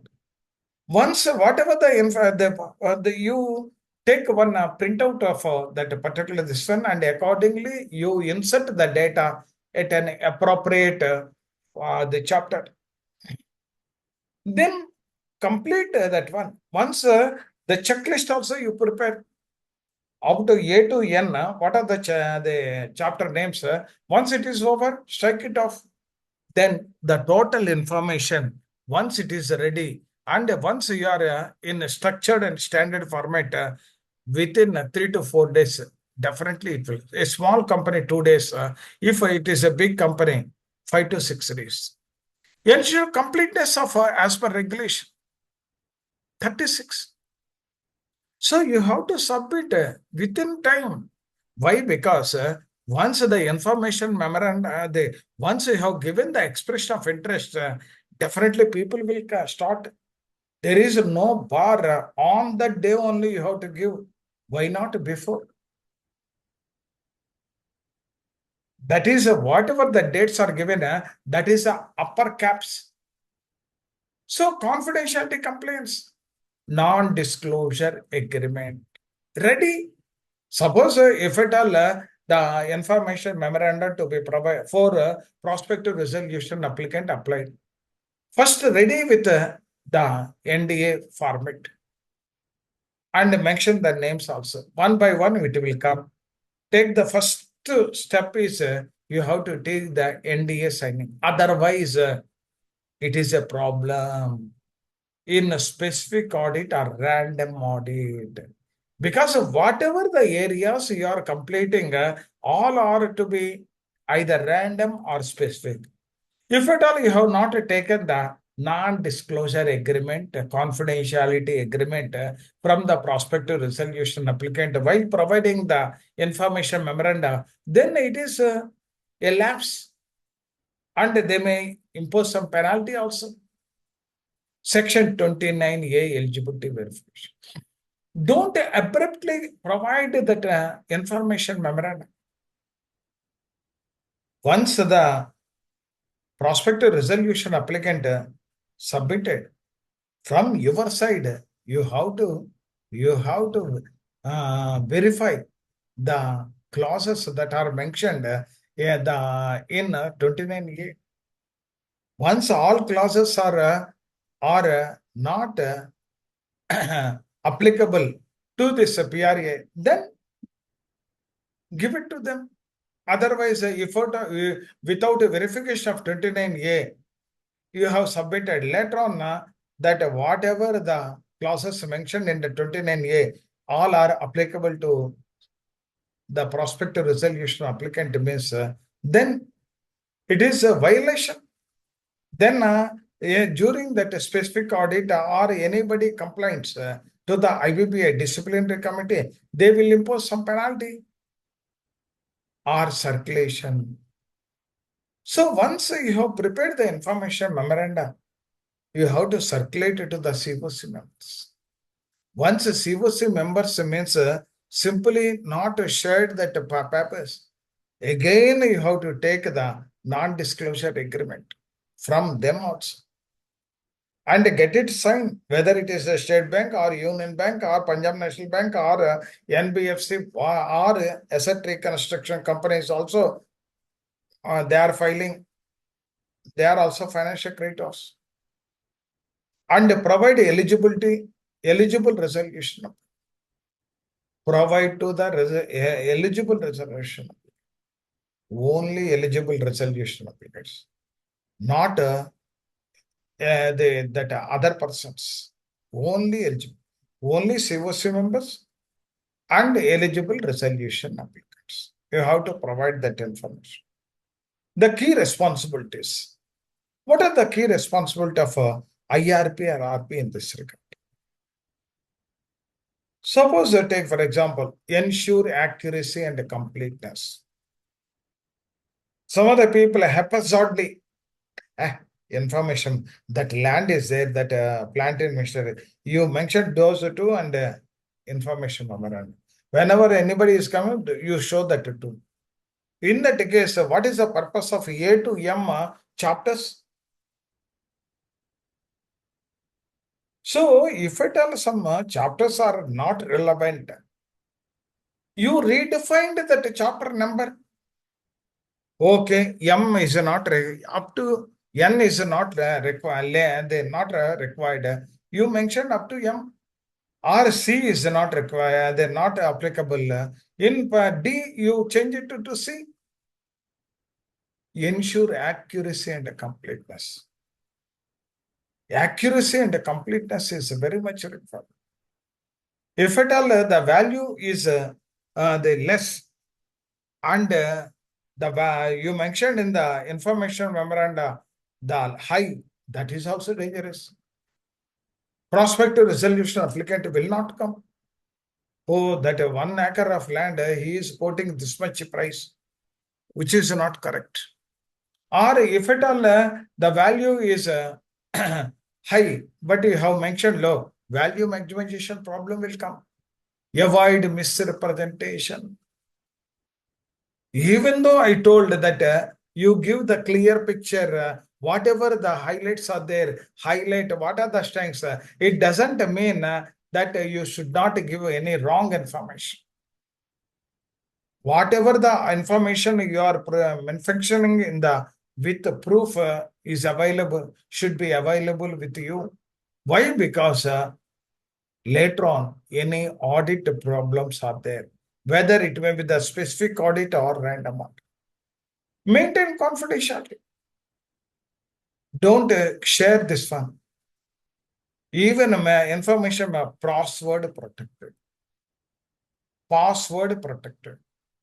And update information memoranda when material changes occurs. It is not static. It is not fixed. Suppose that today, due to your investigation skills or some of the particular earlier, we have not located the asset. And that's why we have not mentioned in the assets chapter in the information. Now it was found.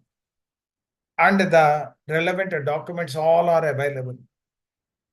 Then subsequent, you sent one more, this one, no problem. Till the particularly the resolution plans are submitted. Update information when material changes occur and provide equal access to all bidders. No, one person came that I want to verify the documents which you have shown. Another prospective resolution applicant, no, sir. Whatever information memoranda I have given, on that only you have to file me. So that is not correct. If at all they want to visit the unit also, they are having the right. Otherwise, without seeing how they will acquire the company. Practical challenges. Even though we are talking all these things, still some challenges are there in the information. What are the challenges? Incomplete records. In most of the companies, corporate data is not cooperating. Staff is also not cooperating with you. Because always staff, you are treated like a foreigner. Because you are not you are not the employee. You are not the promoter or director. You are a foreign person. That's why they don't give any information. Missing financial data. Records are not available. Anyhow, the company, the bank has filed the case with the NCLT. That information well in time, the corporate data knows. In the meantime, whatever the confidential, whatever the vital information, he will pack it up and preserve somewhere. Poor accounting systems. Once the company is going to be the bankrupt or any problem is there, insolvency, then the accounts are not prepared. Cash, simply they withdraw without entries. If at all they sold the stock, they will take the checks in his personal name. So many things are happening.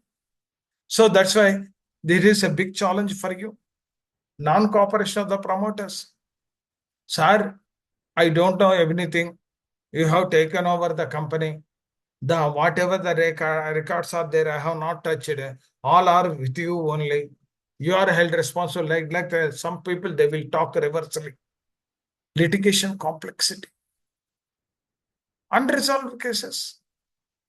Some cases, stock suppliers should file account. They filed against the company. And these people, again, they brought to the purview of the IBC. Or some debtors filed cases, or employees, whatever the benefits, then the company may file an application with the court, or some disputes. All these things, multiple unresolved cases are also there. In that scenario, how you will handle? Time constraint. One side, 180. After that, again, if at all I ask, the adjudicating authority may not give the permission. Why you are keep quiet? Why? What is the problem in preparing the information memoranda like that? Even though 330 days is there, 90 plus 60, but still that problem is there. And the best practices. What are your best practices for high quality of information? Once you involve in that process, definitely high quality information. I have discussed in a granular level from A to N. Whatever my discussion is, that is not full. Some more to be added based on your experience, based on the interaction with the other people, based on the best practices that are followed by others, other resolution professions. Use data rooms, virtual data room. Today, during my stay, 10 o'clock to 5 o'clock in the company, I have interacted with people, I have verified some records. If that data is required for preparation, immediately enter into the data room and enter into the system. So that A to N, the files are to be opened and enter, or in the book also you can enter. Later on you can type it, no problem. Provide standardized templates. Particularly here, the format is not designed, are templates. Format means templates. Standard formats is not there. Suppose I take, for example, operational creditors list, claims. So the name of the supplier, what type of a product, when is it supplied, what is the quantity, what is the value, and what is the due date fixed by the company. Then whether it is a secured or unsecured. Even operational creditors also secured, unsecured is there. Only secured will come in financial creditor, unsecured only operational. That the rules are not there. So standardized templates. Once you are, because most of the people, either professionals or worked in a different organizations, GM level or DGM level, in BHL or HL, some people, they are having the good idea how to frame the template or standard format. So once you prepared, that is ultimate. From that information, you get the whatever the supplementary information is there, that is the base document. Include clear disclaimers. Include clear disclaimers. So whatever the stock is there, I have taken that stock, the present date as on so-and-so date only I have taken. And this is the quality. The quality to be checked. If at all I am not checked that one you mentioned, the stock is there. The quality of the stock as per the invoice I have not checked. But stock is 100 kgs of that particular stock is available, or whatever X or Y, Z stock. Disclaimers, clear disclaimers. And the rate of interest. So here the company rules are like this. For that particular supply, we have not given any particular rate of interest. But he is arguing that as per company rules, I am eligible from the date of default to till the insolvency commencement date 6%. But these are guidelines are not available in the company. Like that, disclaimers present clean and concise financials. Once you have seen, it is as good as a impressive jig-jog. Don't give clumsy the assets and after 2 pages liabilities. After the liabilities, some liabilities are spread in different places. Once you have given financial information, after the financial information in a structured manner, what is the previous, what is at the time of commencement of the CIRP, and what are the of transaction. If all financial related one place or business related one place, or particularly the directors commencement one place, that is whatever A to N I have given, it is on my perception thing I have developed.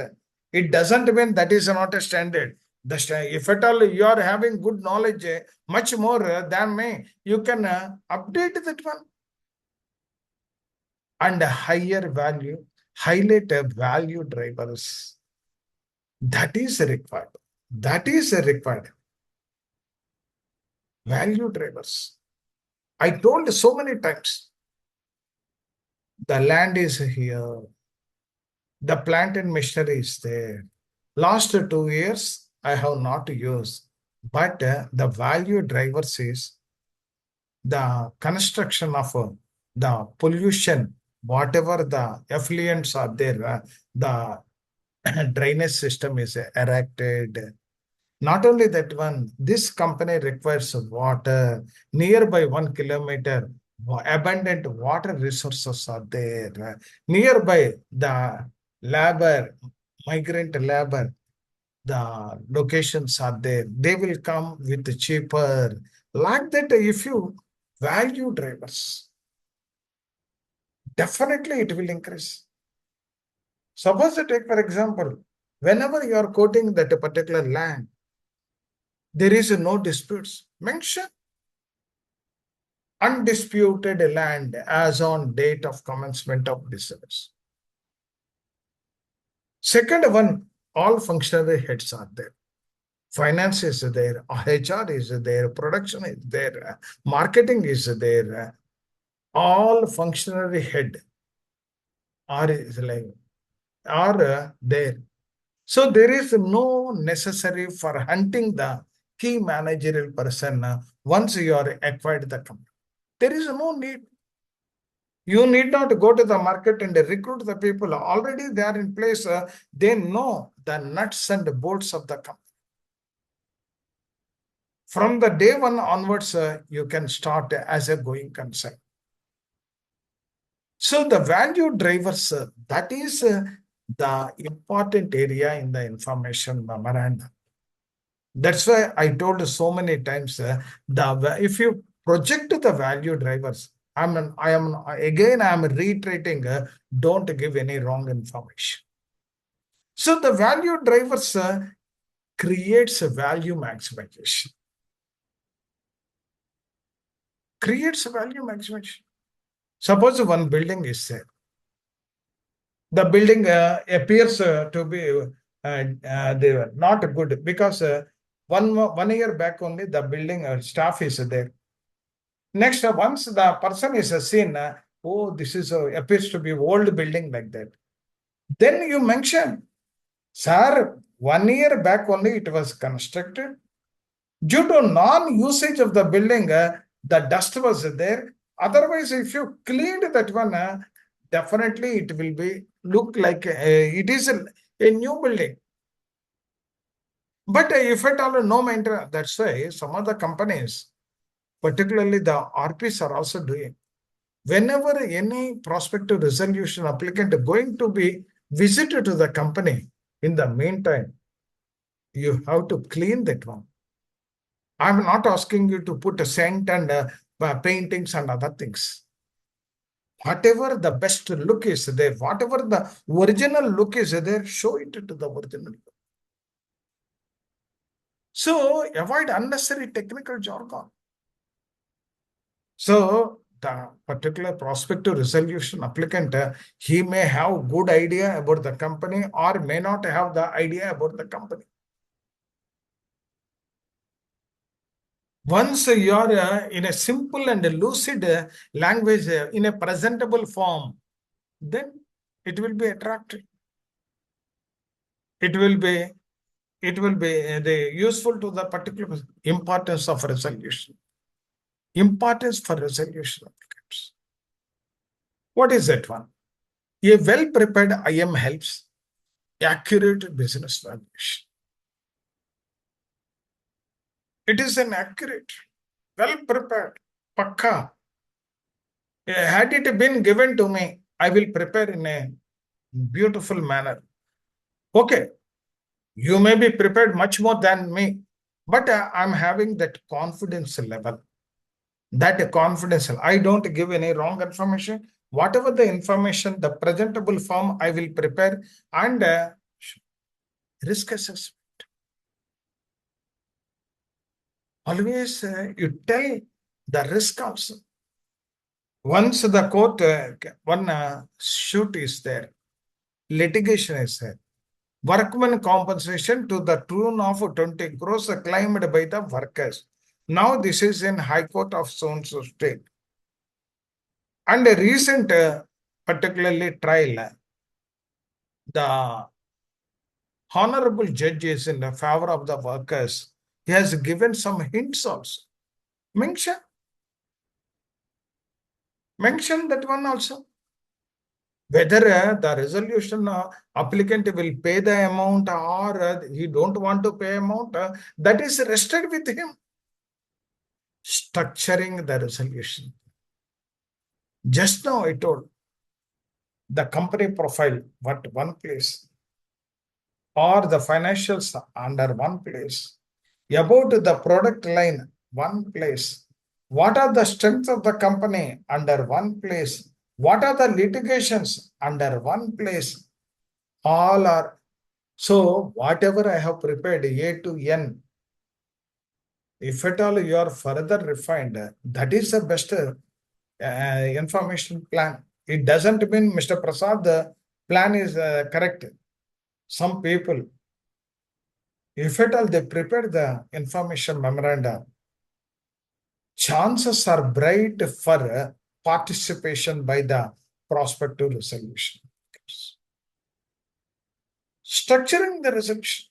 Once the structure is there, well prepared is there, faster decision. Otherwise, if at all you are not giving full information, every time he will call, sir, what is that one, sir? What is you are telling that the key functions are all of production, marketing, finance, HR, all people are available or only one or two people available? So don't give any scope for raising doubts. If at all you are prepared in granular level, definitely that will be a good one. Common mistakes to avoid. Whatever the common mistakes, please avoid that one. What are the common mistakes? Incomplete creditors list. Okay. Today, whatever the Kratos list, up-to-date preparation, not it take the printout or the final output. In the meantime, two more claims are there. Add it. Or two wrong claims are identified. Delete it. Or one asset is located. Add it. One asset that is not useful, but we have given a wrong valuation. Decrease that one.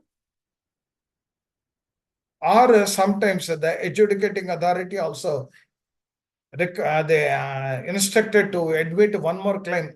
Admit and revise it, you send it. Incorrect valuation references. Whatever the valuation reports are there. First valuation, second valuation, the average value. The average value. Mention the valuation reported date mention. Don't mention the names of the valuers and other people. So whatever the valuation is there, first valuation, when it was happened, second valuation, when it has happened, what is the need for third valuation? Mention these three.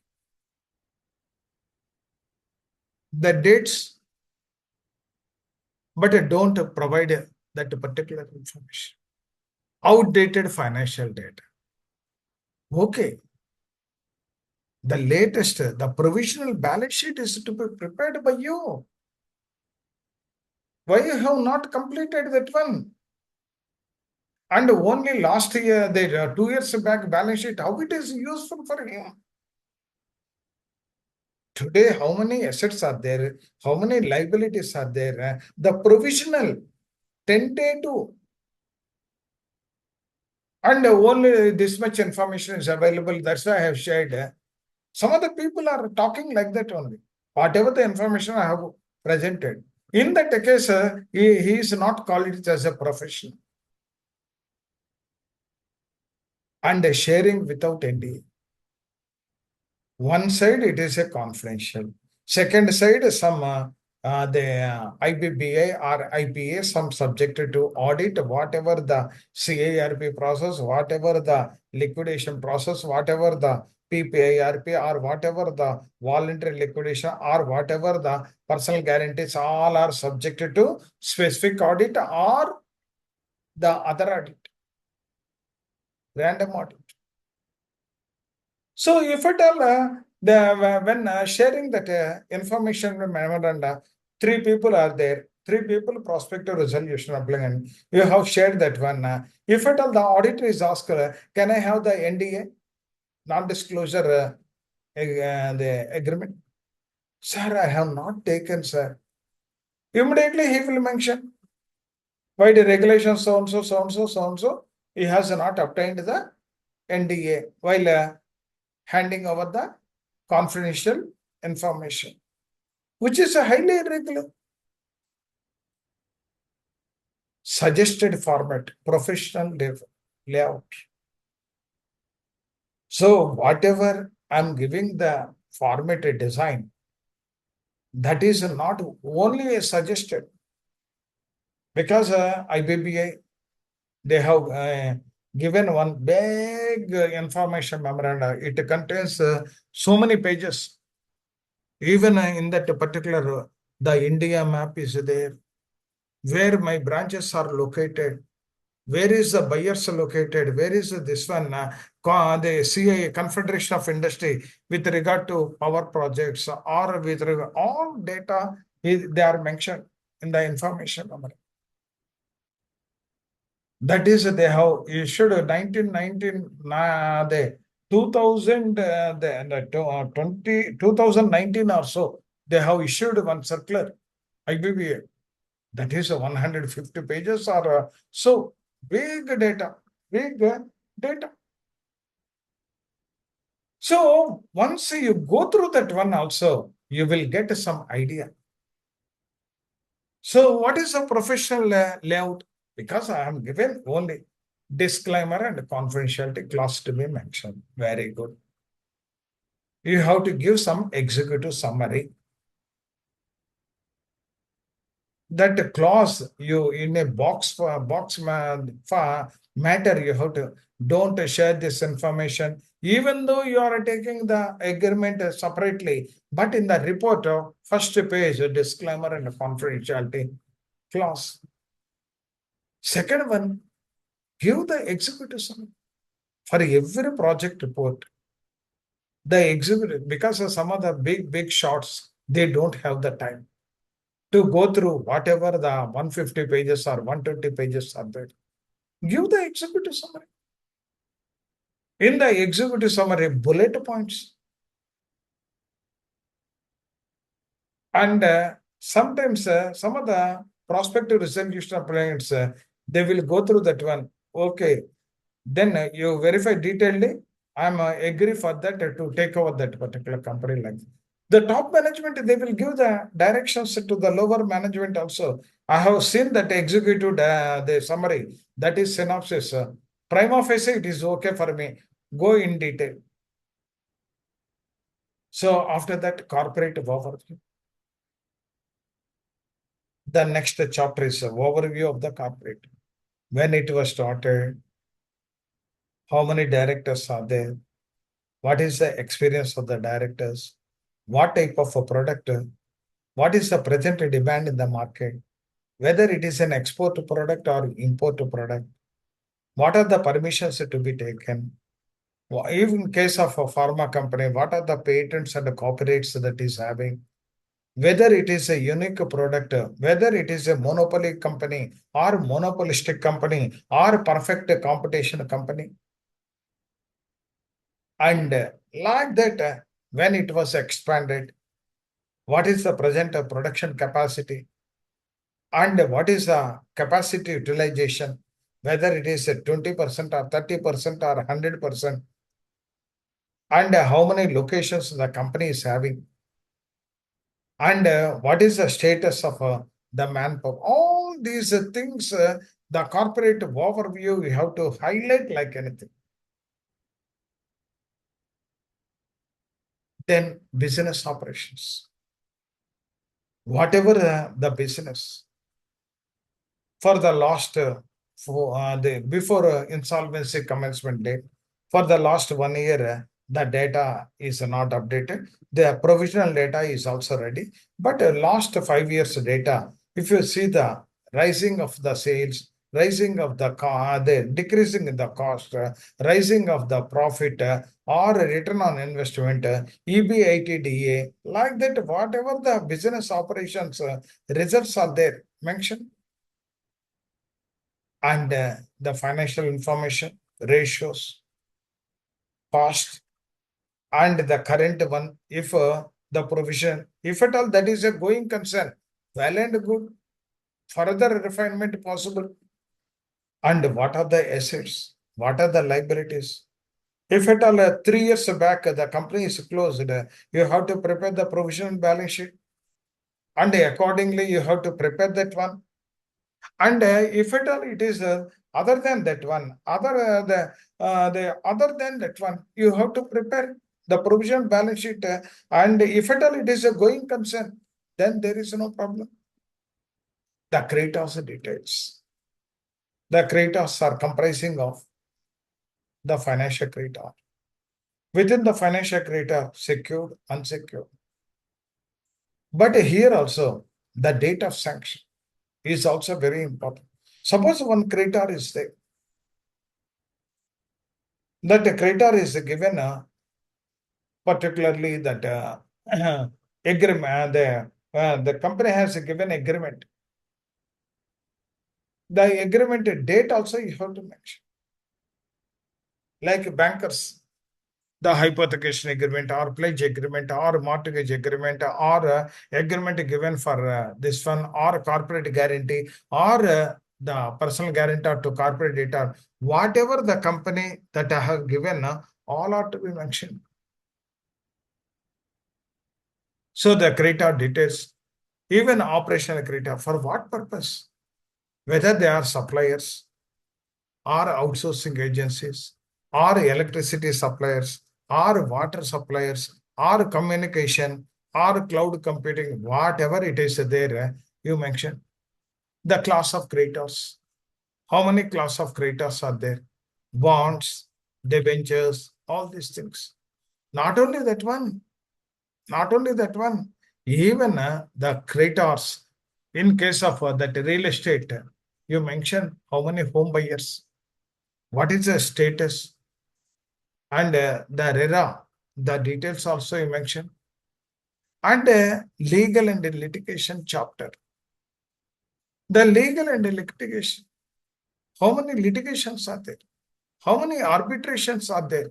Or conciliation, whatever the arbitration, conciliation, or whatever the in pipeline or litigation, legal, any GST cases or income tax cases, all this insolvency, profit, the process details. Who has filed? When he is filed? For what purpose he has filed? Whether the particularly the when it is admitted, and all these particular information. What is the jurisdiction? Particularly the register office is the jurisdiction. If at all register office is located and a plant is in Hyderabad, the case is to be filed in Bangalore only. And valuation summary. So whatever the fixed assets, the plant and machinery, one area, land and building, another area, and security. Under say valuation summary, if at all a further bifurcation is there, the land and buildings, one chapter, the B, plant and measure, another 2 or 3 pages, and securities, another 2 or 3 pages, and the bid process information, how to submit the bid. All these things, if at all you have given, it doesn't mean this is the final. You can take this as a suggestive one or model one. Hence,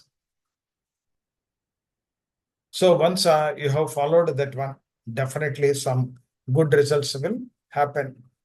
Hence, that is the information memorandum is not just a compliance document. It is a foundation for the entire resolution. The effectiveness of the CIRP largely depends on the quality of information, the transparency of the information, the timelines of the information, quality of information. If at all it is not there, it is not to be treated as a information number. Some extra efforts are there because all are experts in IBC code and regulations, and managerial skills are there. Planning is there, time management is there.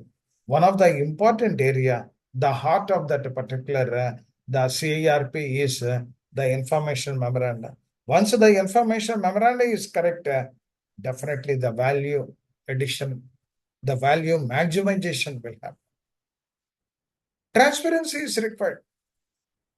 To get more amount, if at all we are giving wrong information, if the resolution plan, the PRA is purchased that company or acquired that company, later on, they will again approach the NCLT. At the time of the information memorandum, they have informed like this. Today, that is a different timelines. Once it is a timeline program, the CIRP project to be completed within 180 days. The 90-60 is subjectivity. We have to complete. The day one, suppose security officer is there, and so many buses and vehicles are there. So once you have reported and the systems administrator interacting with the people and staff, if at all you seen that particular vehicles, then you please call the transport officer. How many vehicles are there? How many buses are there? How many cars are there? How many lorries or commercial vehicles are there, or how many are puff vans, the cold storage vans, or how many bikes are there, property of the vehicles. I please provide that information with the number, the age in a statement form. Immediately, readily it is available, he will take the printout and supply to you. So, whenever, suppose take for example, storekeeper is interacted with you, and raw material is stored in the stores only, that is godowns only. Call the godown. What is the closing stock? Whether the stock is matching with the store's ledger or not. Once it is a store's ledger, whether it is matching with the profit and loss account and matching with the balance sheet or not. Next, how many raw material, particularly in pipeline, the coming to the company, all particulars I will require the full information. If at all that a HR manager is there, how many staff employees are there? How many are permanent? How many are outsourcing? If at all outsourcing is there, whether outsourcing agreement is there or not, how many the staff every month you are paying, or any dues are there? If any dues are there, how many months dues are there? Are you paying that PF or gratuity or ESI on monthly basis to the concerned statutory authority or not? Whether you are recovering that TDS from the employees. If it are recovered on monthly intervals, first week of every month, are you depositing with the income tax department or not? How many recruitments are in pipeline? Whether the staff is adequate or inadequate, how many people are required? To support me, how many staff is the surplus? Like that, if at all you are involved in that particular company, then automatically it is not a great thing for you. So that's why a well-informed information memorandum significantly improves the chances of value maximization and the successful resolution of the corporate data. That is the main motto of me, to disseminate that information to you. Because here, the people, particularly some of the professions, they are not bothered about the information. Once you are giving one page, that one page, if at all that is to be improved, then full information is available to the prospective applicants. Suppose you take, for example, one example I am quoting here, lost. Suppose you have visited to the electronic shop to purchase a TV. Sir, this TV is there, that TV, they are telling like that, or they are telling the product features? Sir, that's it. They will tell, sir, here, that is a touch screen, that screen, and even Wi-Fi, without Wi-Fi also it will run, or this is channels, yes, so many things, the clarity, the visibility, the color combination, all these things they will tell. Why not your company?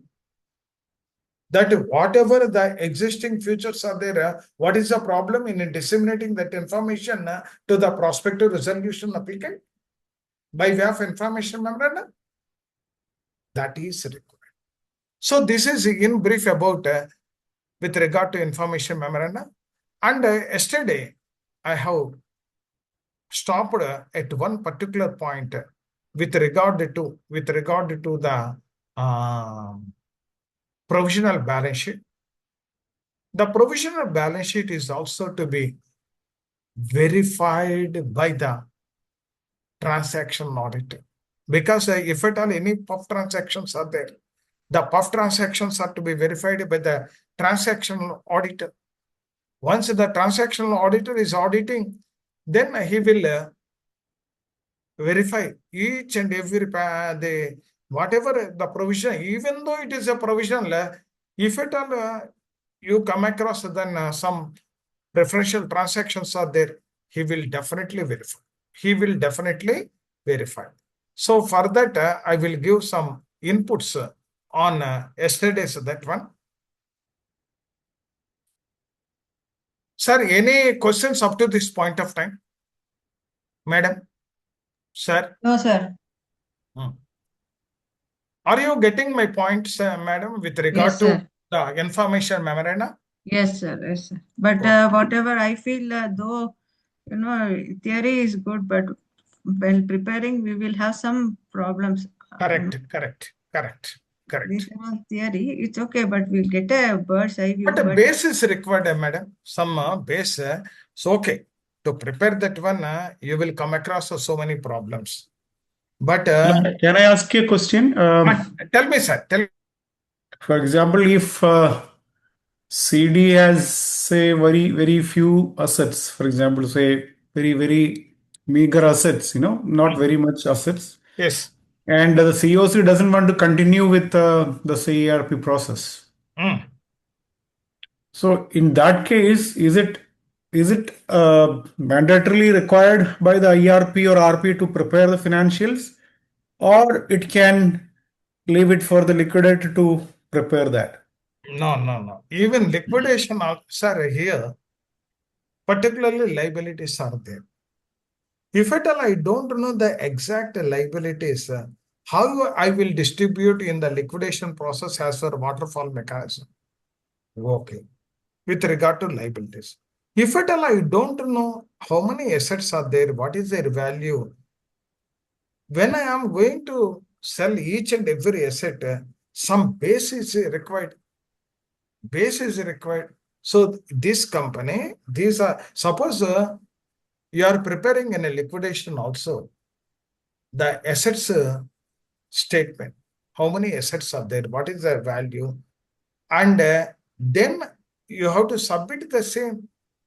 Accordingly, over a period of time, you have to sell one by asset, and you have to. So the assets and the liabilities preparation is must, whether it is in CIRP or in liquidation.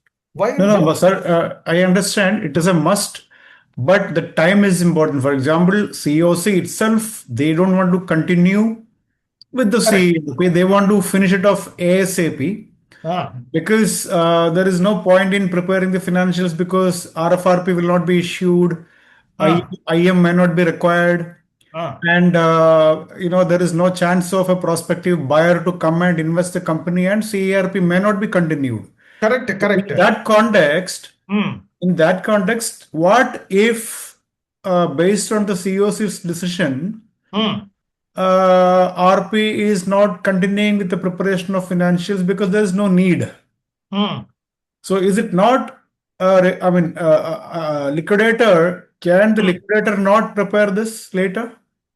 No, sir. Actually, today what is happening is in the modification of the IBC recently that some changes are happened. The CIRP to be handled by X person and the liquidation to be handled by Y person, not by the same person. Whenever you are handing over, that is my next topic. How to hand over and how to take over. Suppose from IRP to RP or RP to RP. Sometimes RP may not like it COC. They will change the RP. The RP has to hand over and the particular takeover by the new RP. In the similar manner, once the CIRP is not successful, then naturally the second stage is the liquidation. Liquidation means not automatic. Again, the financial creditor has to submit application, even though the CIRP is not eligible. This company is eligible for liquidation. That order will come. It doesn't mean automatically from the next day onwards, the company is going to face the liquidation. No. Again, the financial creditor or operational creditor who are interested, again, they have to file an application with the NCLT, the liquidation. Then only the liquidation is also to be admitted based on the order earlier, and the liquidation commencement date will come. So whatever the earlier the RP, he has to hand over all the documents to the liquidator. whether it is assets or liabilities or whatever the valuation reports or whatever the resolution, all these things, again, he has to hand over to the liquidator. So in that process, this is required. But in your the discussion also, particularly that you told that very limited assets are there. In the limited assets, if at all it is there, then then it is very easy to prepare within 2 days. 1 or 5 or 4 or 5 limited assets are there. Okay, limited assets and limited liabilities. The provisional balance sheet is also very easy to prepare, sir. That is must, sir. That is must, sir. There is no other alternative. To my knowledge is concerned. Okay, sir. Thank you. Now, the forensic auditor. Okay, yesterday we have prepared some provisional balance sheet. 2 years back only. No, from 2 years, for the last 2 years, no financial statement. Whatever the base is there, from the base I have to add and less and add and less. And I have seen the physical and the physical assets, if at all is there, I will continue in the balance sheet. Otherwise, the value will be 0. But some fraudulent transactions are there. Suppose I take, for example, earlier, 2 years back, one asset is there in the balance sheet. Today, I have seen in the physical that asset is not. Then I came to a conclusion that some fraudulent transactions are happened in the company. Then I have submitted the particular request to COC. COC followed by the adjudicating authority. Sir, permit me to engage the services of the transaction audit for identifying the PUFA. Puff 1 chapter, undervalue 1 chapter, fraudulent 1 chapter, extortionate 1 chapter. Very good. Okay. Now coming to this, in this case, in this particular scenario, whatever the provisional balance sheet I have prepared, that is to be taken the forensic auditor as a base, and he started his process of the PUF transaction. The forensic auditor checklist for auditor verifying the provisional balance sheets. A forensic auditor of a audit of a provisional balance sheet prepared during CIRP is not a routine verification. It is a credibility test of reconstruction, where the auditor must independently validate whether IRP numbers are supported, unbiased, and free from manipulation or omission or framework or insolvent. Even though you are preparing the provisional balance sheet, it doesn't mean that it's a final. And during the course of the transaction audit, he will add, he will less, or he will modify all these things. He will do with some basis or some evidence also. So the forensic audit of the provisional balance sheet prepared during CIRP is not a routine verification. It is a credibility of a test reconstruction, where the auditor must independently validate whether IRP's number are supported or not, bias, and free from manipulation or omission under the framework of the Insolvency and Bankruptcy Code. Okay. Next, engagement, understanding, and risk scoping. Before touching numbers, the auditor must establish key checks. The forensic auditor verify the CIRP initiation order, because that is the end date. The base date will start from last financial year, audited financial year, financial statement submitted to ROC, from that to CIRP commencement date. Confirm CIRP commencement date, cutoff for provisional balance sheet. He will also once again recheck that one. Understand the availability of books, level of management cooperation, industry specific risk. So, first of all, he made a conclusion, because you have given, boss, This is the provision balance sheet. 2 years back only the company closed. 2 years back only this is an audited statement. After that, that is nothing was happened. And with my knowledge, whatever the books available, whatever the physical assets available, I have prepared one rough financial statement or provisional financial statement. This is the figure. You go through that one and whatever the changes that are required with the supporting document, supporting evidence, you reconstruct this one. And not only that one, during this course of time, you have to highlight what are the preferential, what are the undervalue, what are the fraudulent, what are the extraordinary transactions. The report also I required for submission to the NCL. And identify the high risk zones. The auditor will identify related party transaction, cash intensive operations, rapid deterioration pre-CIRP. Before CIRP, the rapid deterioration, bank balance, because the withdrawals are more, no cash. Once any check is collected, immediately the management will. So today, even though you are going to the bank to stop the instruction, by that time, already the maximum limit availed, current account almost zero balance or whatever the minimum balance is available. And first we have to attack the computer system.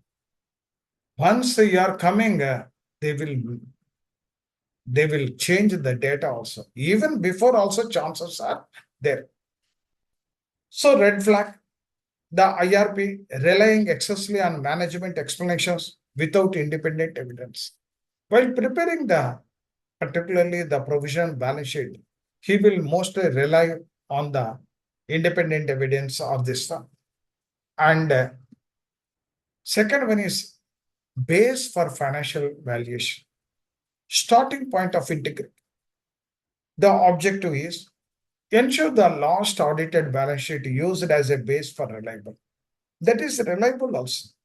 Because based on the books only, that is constructed, that is a statute auditor verified also. Checklist. Trace the financial field with the Ministry of Corporate Affairs.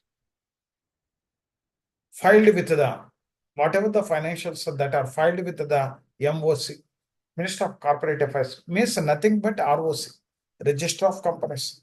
So here, AOC 3, that is required, and the auditor's report, their qualification, adverse remarks, all these things are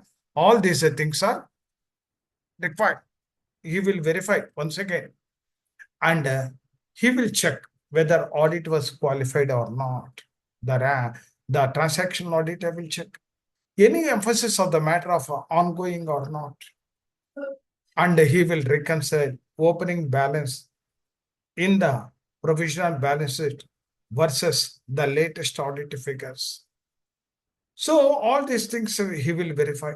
The IRP modifies the opening balance without a document or reasoning. He will verify all these things in a structured manner. Data sources, triangulation, that is the forensic scope. The provisional balance sheet must rely on a single source. Verify multiple independent sources. So whenever you are preparing the provisional balance sheet, only single source is not sufficient. Multiple source. Suppose you take, for example, in the balance sheet, 1 year back balance sheet is prepared. In that balance sheet, bank loan is there. They have mentioned certain amount. And don't believe that figure. Take the account statement from that 1/4 that year to till date bank statement and reconstruct that one. Because today, all the financials are routed through the banking, either a debit transaction or credit transaction. So their full picture is available. So if at all any check collection is there, from the data it is mentioned. Any check payment is there for creditors, it is routed. Any salaries are there, it is routed through the current account. So all today, the petty cash payments are only paid by the company. That is for small amount. For that, some companies below 5,000, some companies they below 2,000, like that petty cash payments. Other than that, all checks, all statements are prepared with particularly the check or RTGS or NEFT. So the most of the transactions are the bank statement only. Today, one software has also come. Software. What is the software means? That is IT professional companies they have developed. Once you have fed the documents, particularly bank particularly account statements are fed into the particular software. Then the software will software will give the analysis. Suppose the 2 years account statement are fed into the software, PDF files. Then within half an hour, the software gives salaries. So these items, salaries are routed through the account. Date, salaries for the month, amount. And these are the purchases, payment. These are the receipts received by the debtors. These are the bank loans credited to the current account. Like that, working capital loan or this loan, or if at all any installments are paid in other loans also, all are analysis report with the details also as annexes it will give. If at all that is used particularly to prepare this one, particular forensic auditors, if at all they use that one, then the report, forensic audit report, it is very easy to provide that puff transaction report within a short span of time. So bank statements PDF, 2 years or 3 years or 4 years, whatever it is there. If that PDF is uploaded in the software, then the software will give within half an hour. And without any narration, if at all any transactions are there, these are the narration. And that software also linked to the particular open banking system. So suppose the company receives some XYZ account. The XYZ name is not displayed in the account statement. Then through open banking system, the name is also called out. Today, if at all you are paying UPI also, if you give the cell number, the name will be displayed. If at all you are giving the account number, name will be displayed. To know the check or accuracy, that type of system is also available. Today, the puff transaction is not a problem. Bank statements, full periodic graph, loan statement, security document, that also to be verified. Only a single source is not sufficient. Multiple sources to get or to confirm the accuracy of the particular the asset or liability. Suppose you take for example, State Bank of India, loan balances, interest accruals, cash flows. Difference between bank certified balance and the provisional figures, he will verify. The forensic auditor, how this RP or IRP has taken this balance, and both are the provisional balance is this one. When I have taken a State Bank of India account statement and whatever the interest, whatever the cash payments made, the financial balance should be this one. Why he has taken that also verified by the forensic. Sometimes the forensic auditor will also verify the information utility records. Particularly, the information utility records are available only with regard to financial creditors, not the operational creditors. As you know pretty well, the operational creditors, that is not compulsory. to record their transaction, to register their transaction in information utility. So that's why, as per the regulation also, the financial creditors ought to be registered their particular dues with the information utility. So that is a mandatory. Even today, when the case is to be admitted by the NCLT, they have to verify the information utility certificate, not by the manual documents and other things.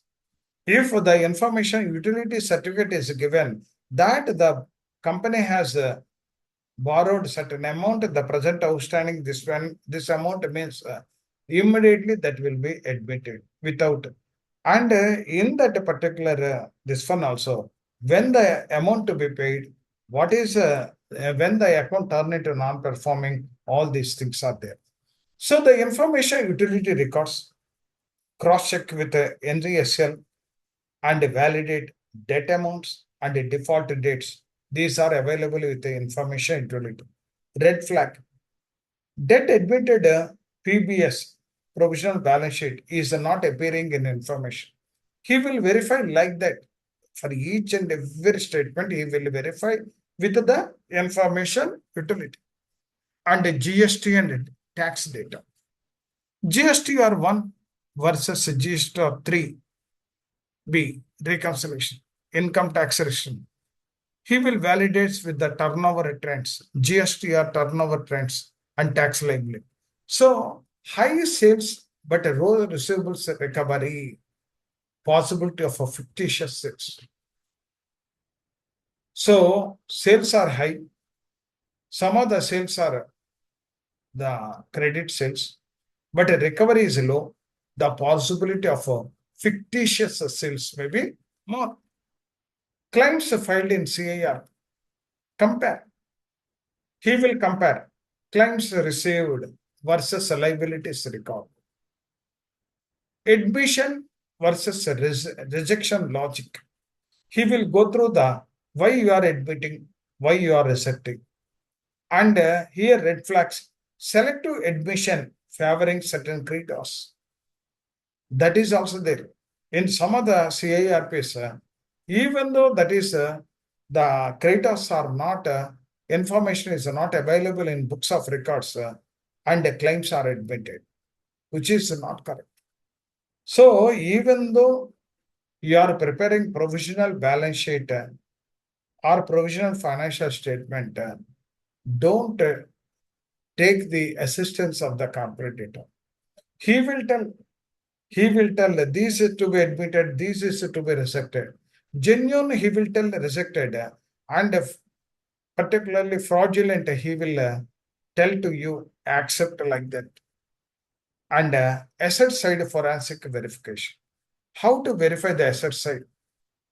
Checklist. Verify the physical existence.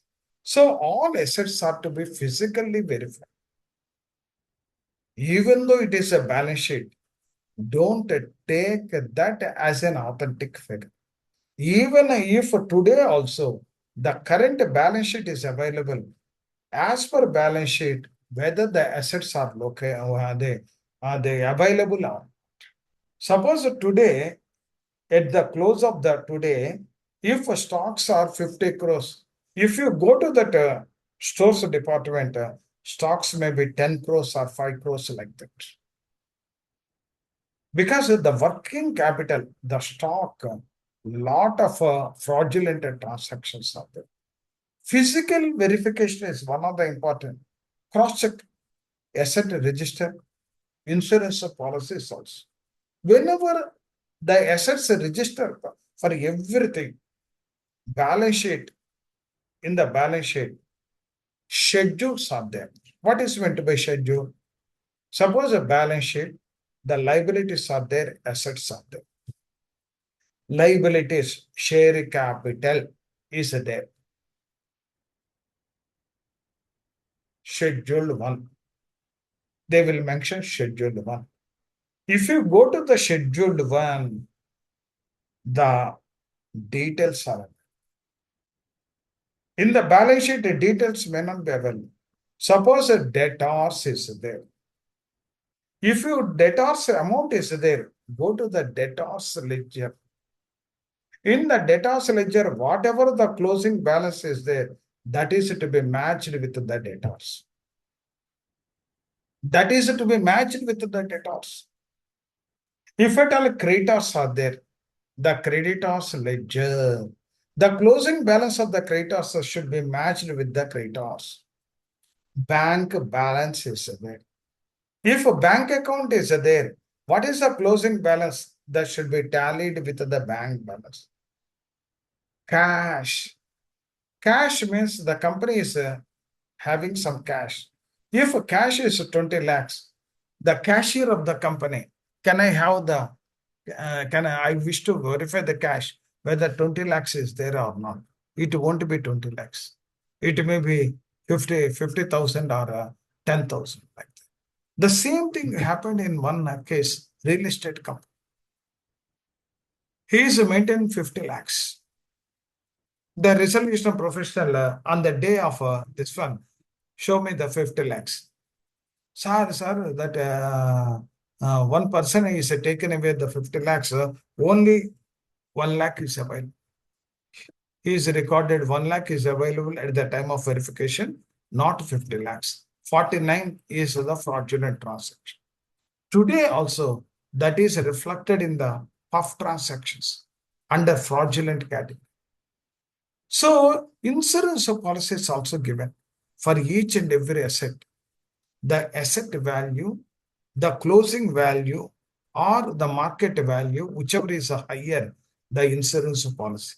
The insurance policy is also one of the source to identify the asset values, fixed assets, sale or dispose transaction before CIRP, red flags, missing assets, sale to related party at undervalue, or assets are pledged but not disclosed.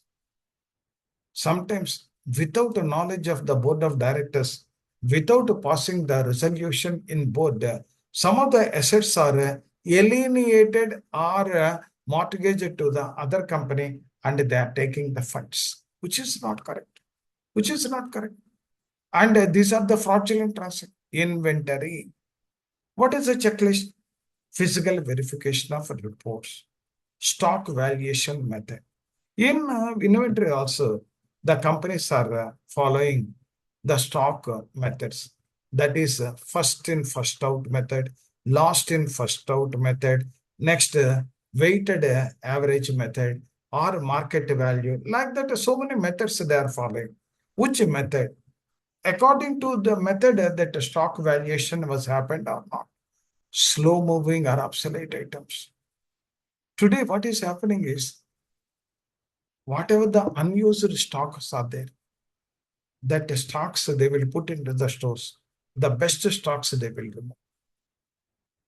This is happening in one of the places in Andhra Pradesh, Guntur. Cotton ginning mills are there. Cotton ginning mills. What they will do is, they will procure 4 or 5 lorries of a waste cotton that is not useful. They will put in godown. And whatever the best cotton is there, bundles, they will put lorries and transport. This they will make it fire and they will claim for the insurance. Today, they are doing 2 types. They are getting a profit through 2 sources. One is on account of claims, they are getting some profit. Second one is the core business also. Because being a bankers, we know something about all these things. Slow moving, absolute. Book stock and physical stock. So, if at all you are reported, take for example, earlier, I told cash balance 50 lakhs is there, closing. Immediately, the resolution professional asked the cashier, show me the cash box. In the cash box, only 1 lakh is there. Why? Where is the 49? Sir, 49, 49, 49. Don't tell 49 where. Because they are misappropriated. In the similar manner, whatever the stock balance as per the balance sheet, If you go to the stores, if the stocks are 50 crores, in the stores it may be 1 crore or so.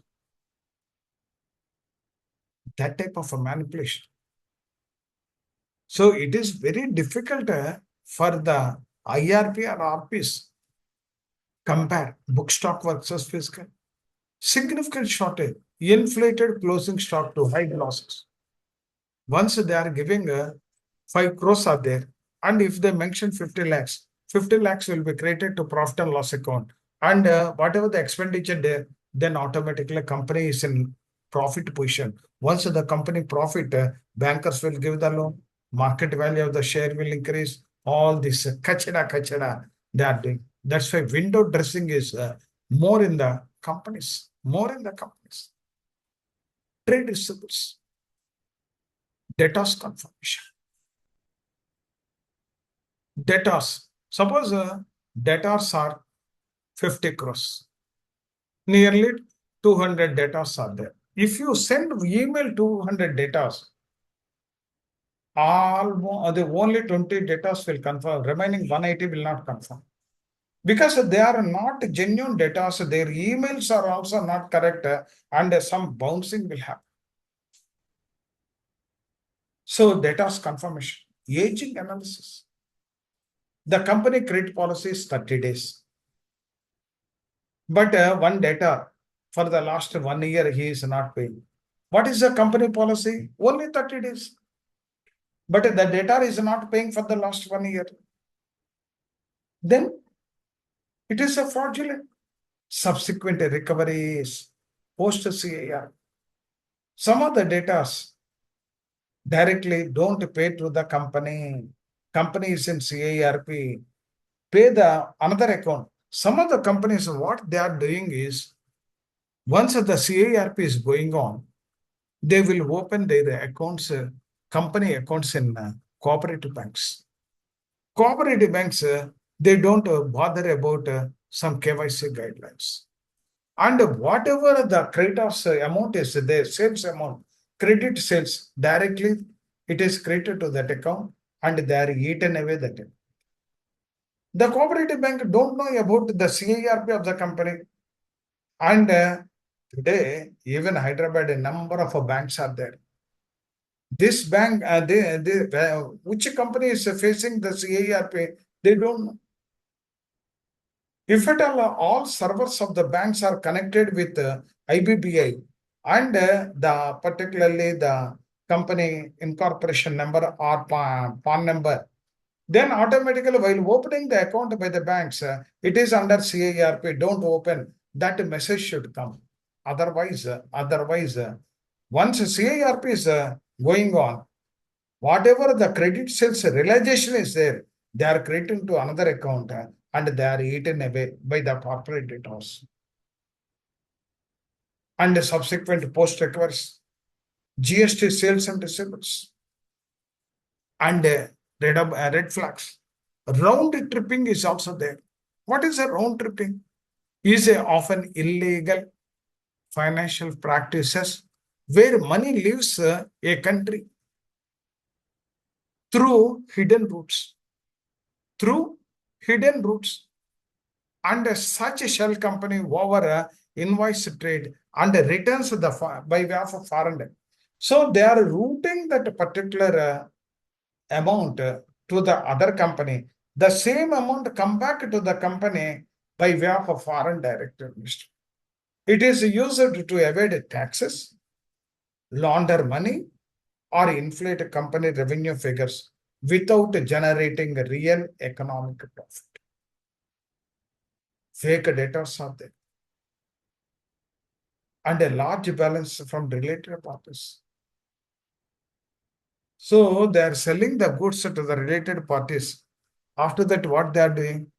Write off. Once a write off means that their relatives will enjoy the company funds without they are enjoying the goods and without paying amount anything to the company. Cash and bank balance. Bank reconciliation statements. Unusual withdrawals before CA. Once the company is Tomorrow, the NCLT, they will know about the admission of the CIRP also. Once they are admitted, the IRP or RP will come to the particular company 1 day later. In the meantime, whatever nonsense whatever nonsenses are there, that will do. That's why once the application filed with NCLT by the financial creditor, from that date to admission date, the puff transaction will be more. So suppose one bank, the company not paid. Not paid means immediately bank will file an application with the NCLT. That information goes to the company. From that day, they will start the manipulation of records, manipulation of money, etc. So the date of filing the application to CIRP admission, this zone is a dangerous zone. In this zone only, lot of puff transactions will happen. Red flags, cash is siphoning off. That 50 lakhs, 1 lakh is there, 49 lakhs is siphoning, layering transaction. So they will tell so many things. They will transfer funds from that one, this one, this one, this one, like that. Loans and advances, agreements and supporting documents, recoverability advance. So once some companies, they are borrowing money from the banks. At the same time, in the asset side also, loans and advances, they are also giving loans. Once they are that much capable of loans and advances given to others, what is the necessity to take loans from the banks? If you see the agreements for the loan advances on the particular assets side, liability side, they are borrowing money from the banks. That is loans and advances. They are also giving loans to the particularly related parties, staff, like that. So the agreement supporting documents, you have to verify recoverability and assessment, whether they are going to be recovered or not. Once they are given loans, after a certain time, what they will do? Write off crores of rupees. Some XYZ companies, they have given a loan to their particularly suppliers or relatives to the tune of 10 crores. They will wait for 2 years. After that, loan is write off. So the red flags, advances to the related party and no documentation for this. Liability side forensic verification. Financial creditors, sanction letters to be verified, loan statements to be verified, interest recalculation, verify principal plus accrued interest, undisclosed borrowings, evergreening loans. This evergreening loans, they will take a loan. If default, they will take another loan and close this one, that loan. It is a continuous, always the loan, even though it is a non-performing asset, it is appears to be a good loan. Operational creditors, vendors invoice to be verified, ledger balance to be verified, and claims are to be admitted. Bogus creditors are there. They are not supplying any stock to the company, but fabricated invoice, fabricated bill of exchange, fabricated transported document to supply the stock. Inflated liabilities before CIRP. Once the CIRP is happening, then they will boost up that creditors. So all these creditors, corporate debtor will instruct, claim boss, submit your claim. These are the bogus claims. So that's why whenever the verification of claims are happening, you should be more cautious. Financial knowledge is very much required. That's why even in LIA exam also, break-even point, debt equity ratio, Next, what is meant to be a special mention? Like that, objective type questions are also they have given earlier.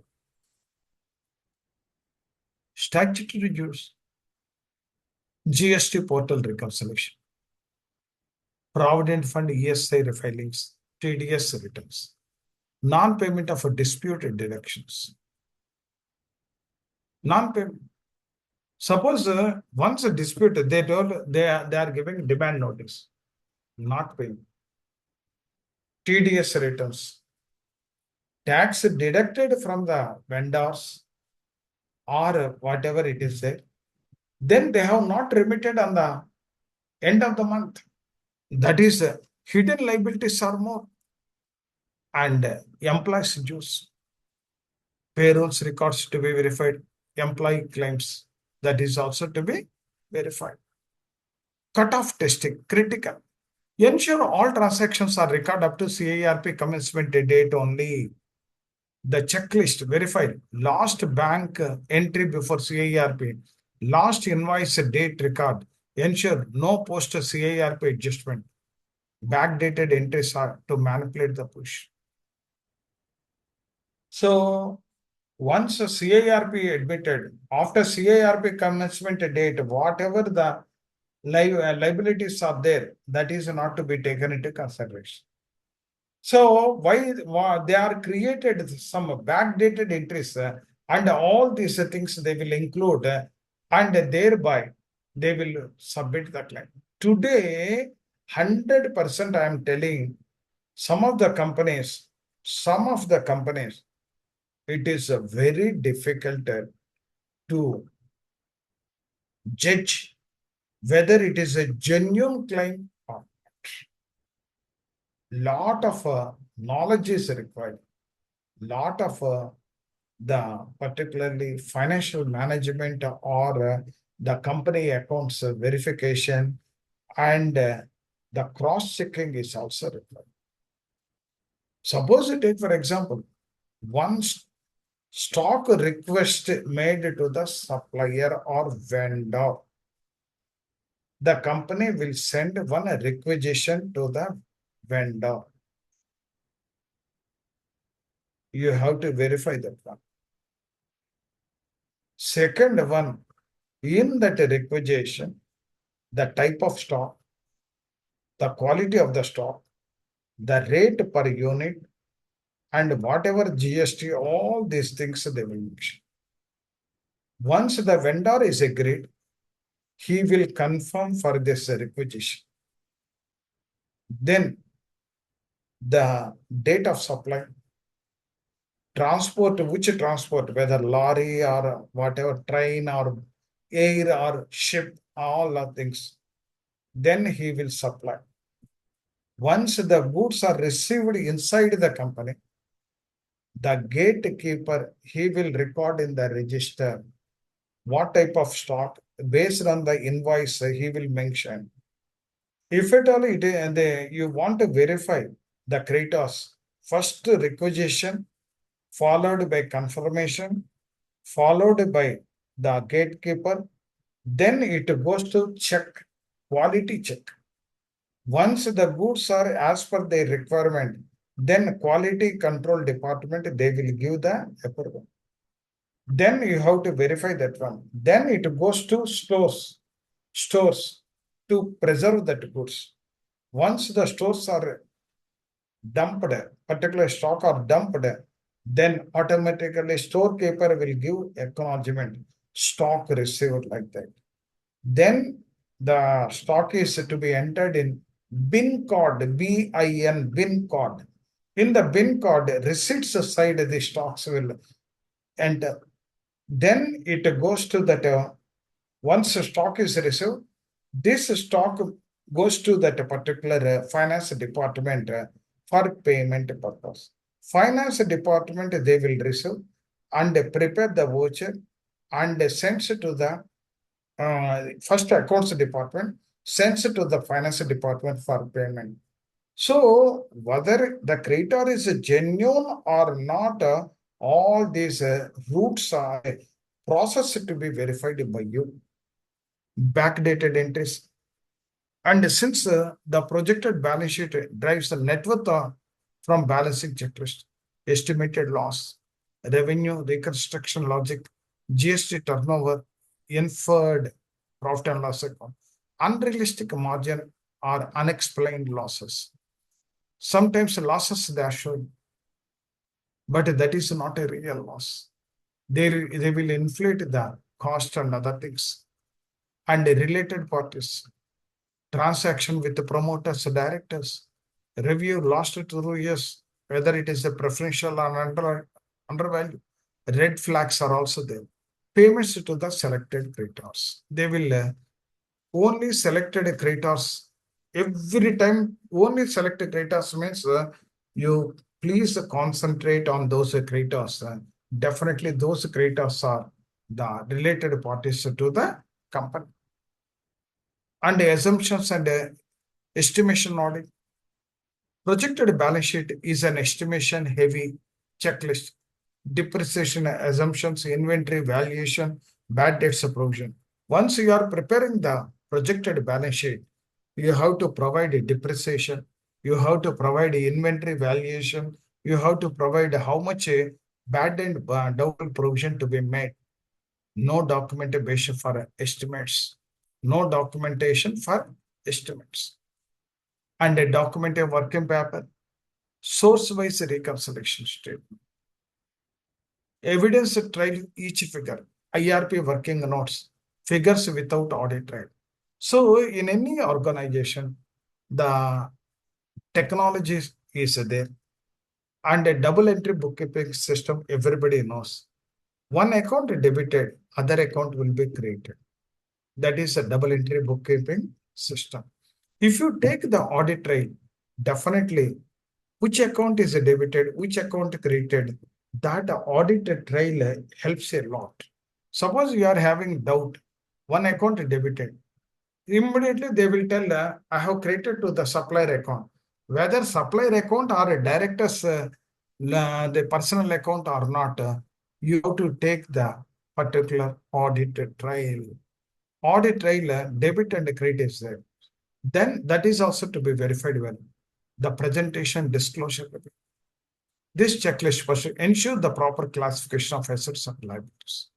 So please prepare the projected balance sheet, proper classification and provisional nature, limitations, subject to confirmations for each and every item you have to write separately. Then only the projected balance sheet gives some good results. Otherwise, the projected balance sheet preparation is also waste.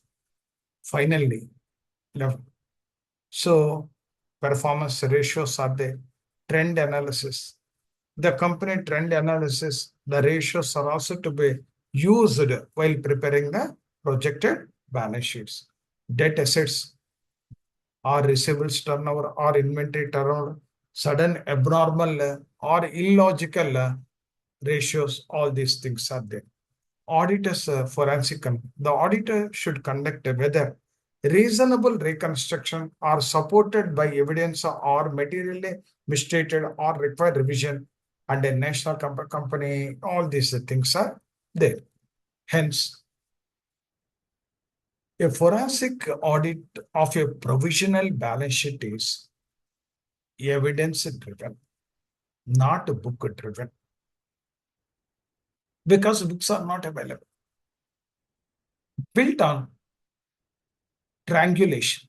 Triangulation is a method of determination, a precise location or validating information using multiple reference points of the data source. Skepticism is also there. The attitude of doubt or disbelief or suspension or judgment regarding truth of the claims. Knowledge require conclusive evidence before accepting the truth. Independent validation. The auditor's role is not just verify, but challenge the narrative financial position constructed during the CIRP. Construction of the balance sheet is not a simple thing, but IRP or RP, they are not having good knowledge in this one. They have to take the assistance of the experts in this area. And this is also CIRP process cost.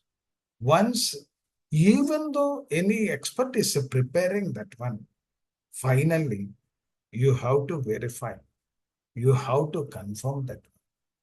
Once I am signing that provisional balance sheet and each and every item, how that a particular professional has prepared, the basic information or knowledge is required. Otherwise, tomorrow, if it all COC or any others are asking or adjudicating authority asking, we should be in a position to tell how the raw material is available, they arrived, or how this plant and machinery arrived, or how this bank balance is arrived, or how this creditors are arrived, or how you are arrived the data like that. So once it is prepared, as I told earlier, madam also told it is theoretically it is okay, but practically it is very, very difficult. Once or twice, if you involved, even practical also is easy. So this is in brief about what I wish to tell yesterday about the particular provisional balance sheet and today's the information memorandum. These are two important one because this is not related to any judicial pronouns and other things, but you are the CEO of the company. You are going to handle the company, whether it is a financial or non-financial or legal or whatever the regulation, all are under your guidance or under your supervision only it will happen. No, I am not the financial expert. I am not a competent person. That is once you are signing the document and even at the end of the financial year, whatever the balance sheets that are prepared in the managing director's place, your signature is there. Your signature. If the company is a going concern and and the company is under CIRP, 31st March, if the balance sheets are to be completed, your signature, you are filing the financial statement with the ROC. So once I am signing that document, I should know about why I have signed, what is this document, what are the information that is there, where this information is culled out or brought out, all these things I should. Otherwise, tomorrow, no, sir, the company secretary or the statutory audit signs, based on that I have signed means that is not correct response or correct answer. So this is in brief about what I wish to tell today, sir. Tomorrow we will take up another interesting topic. Thank you very much and good night to all. Thank you, Thank you, sir. Siva.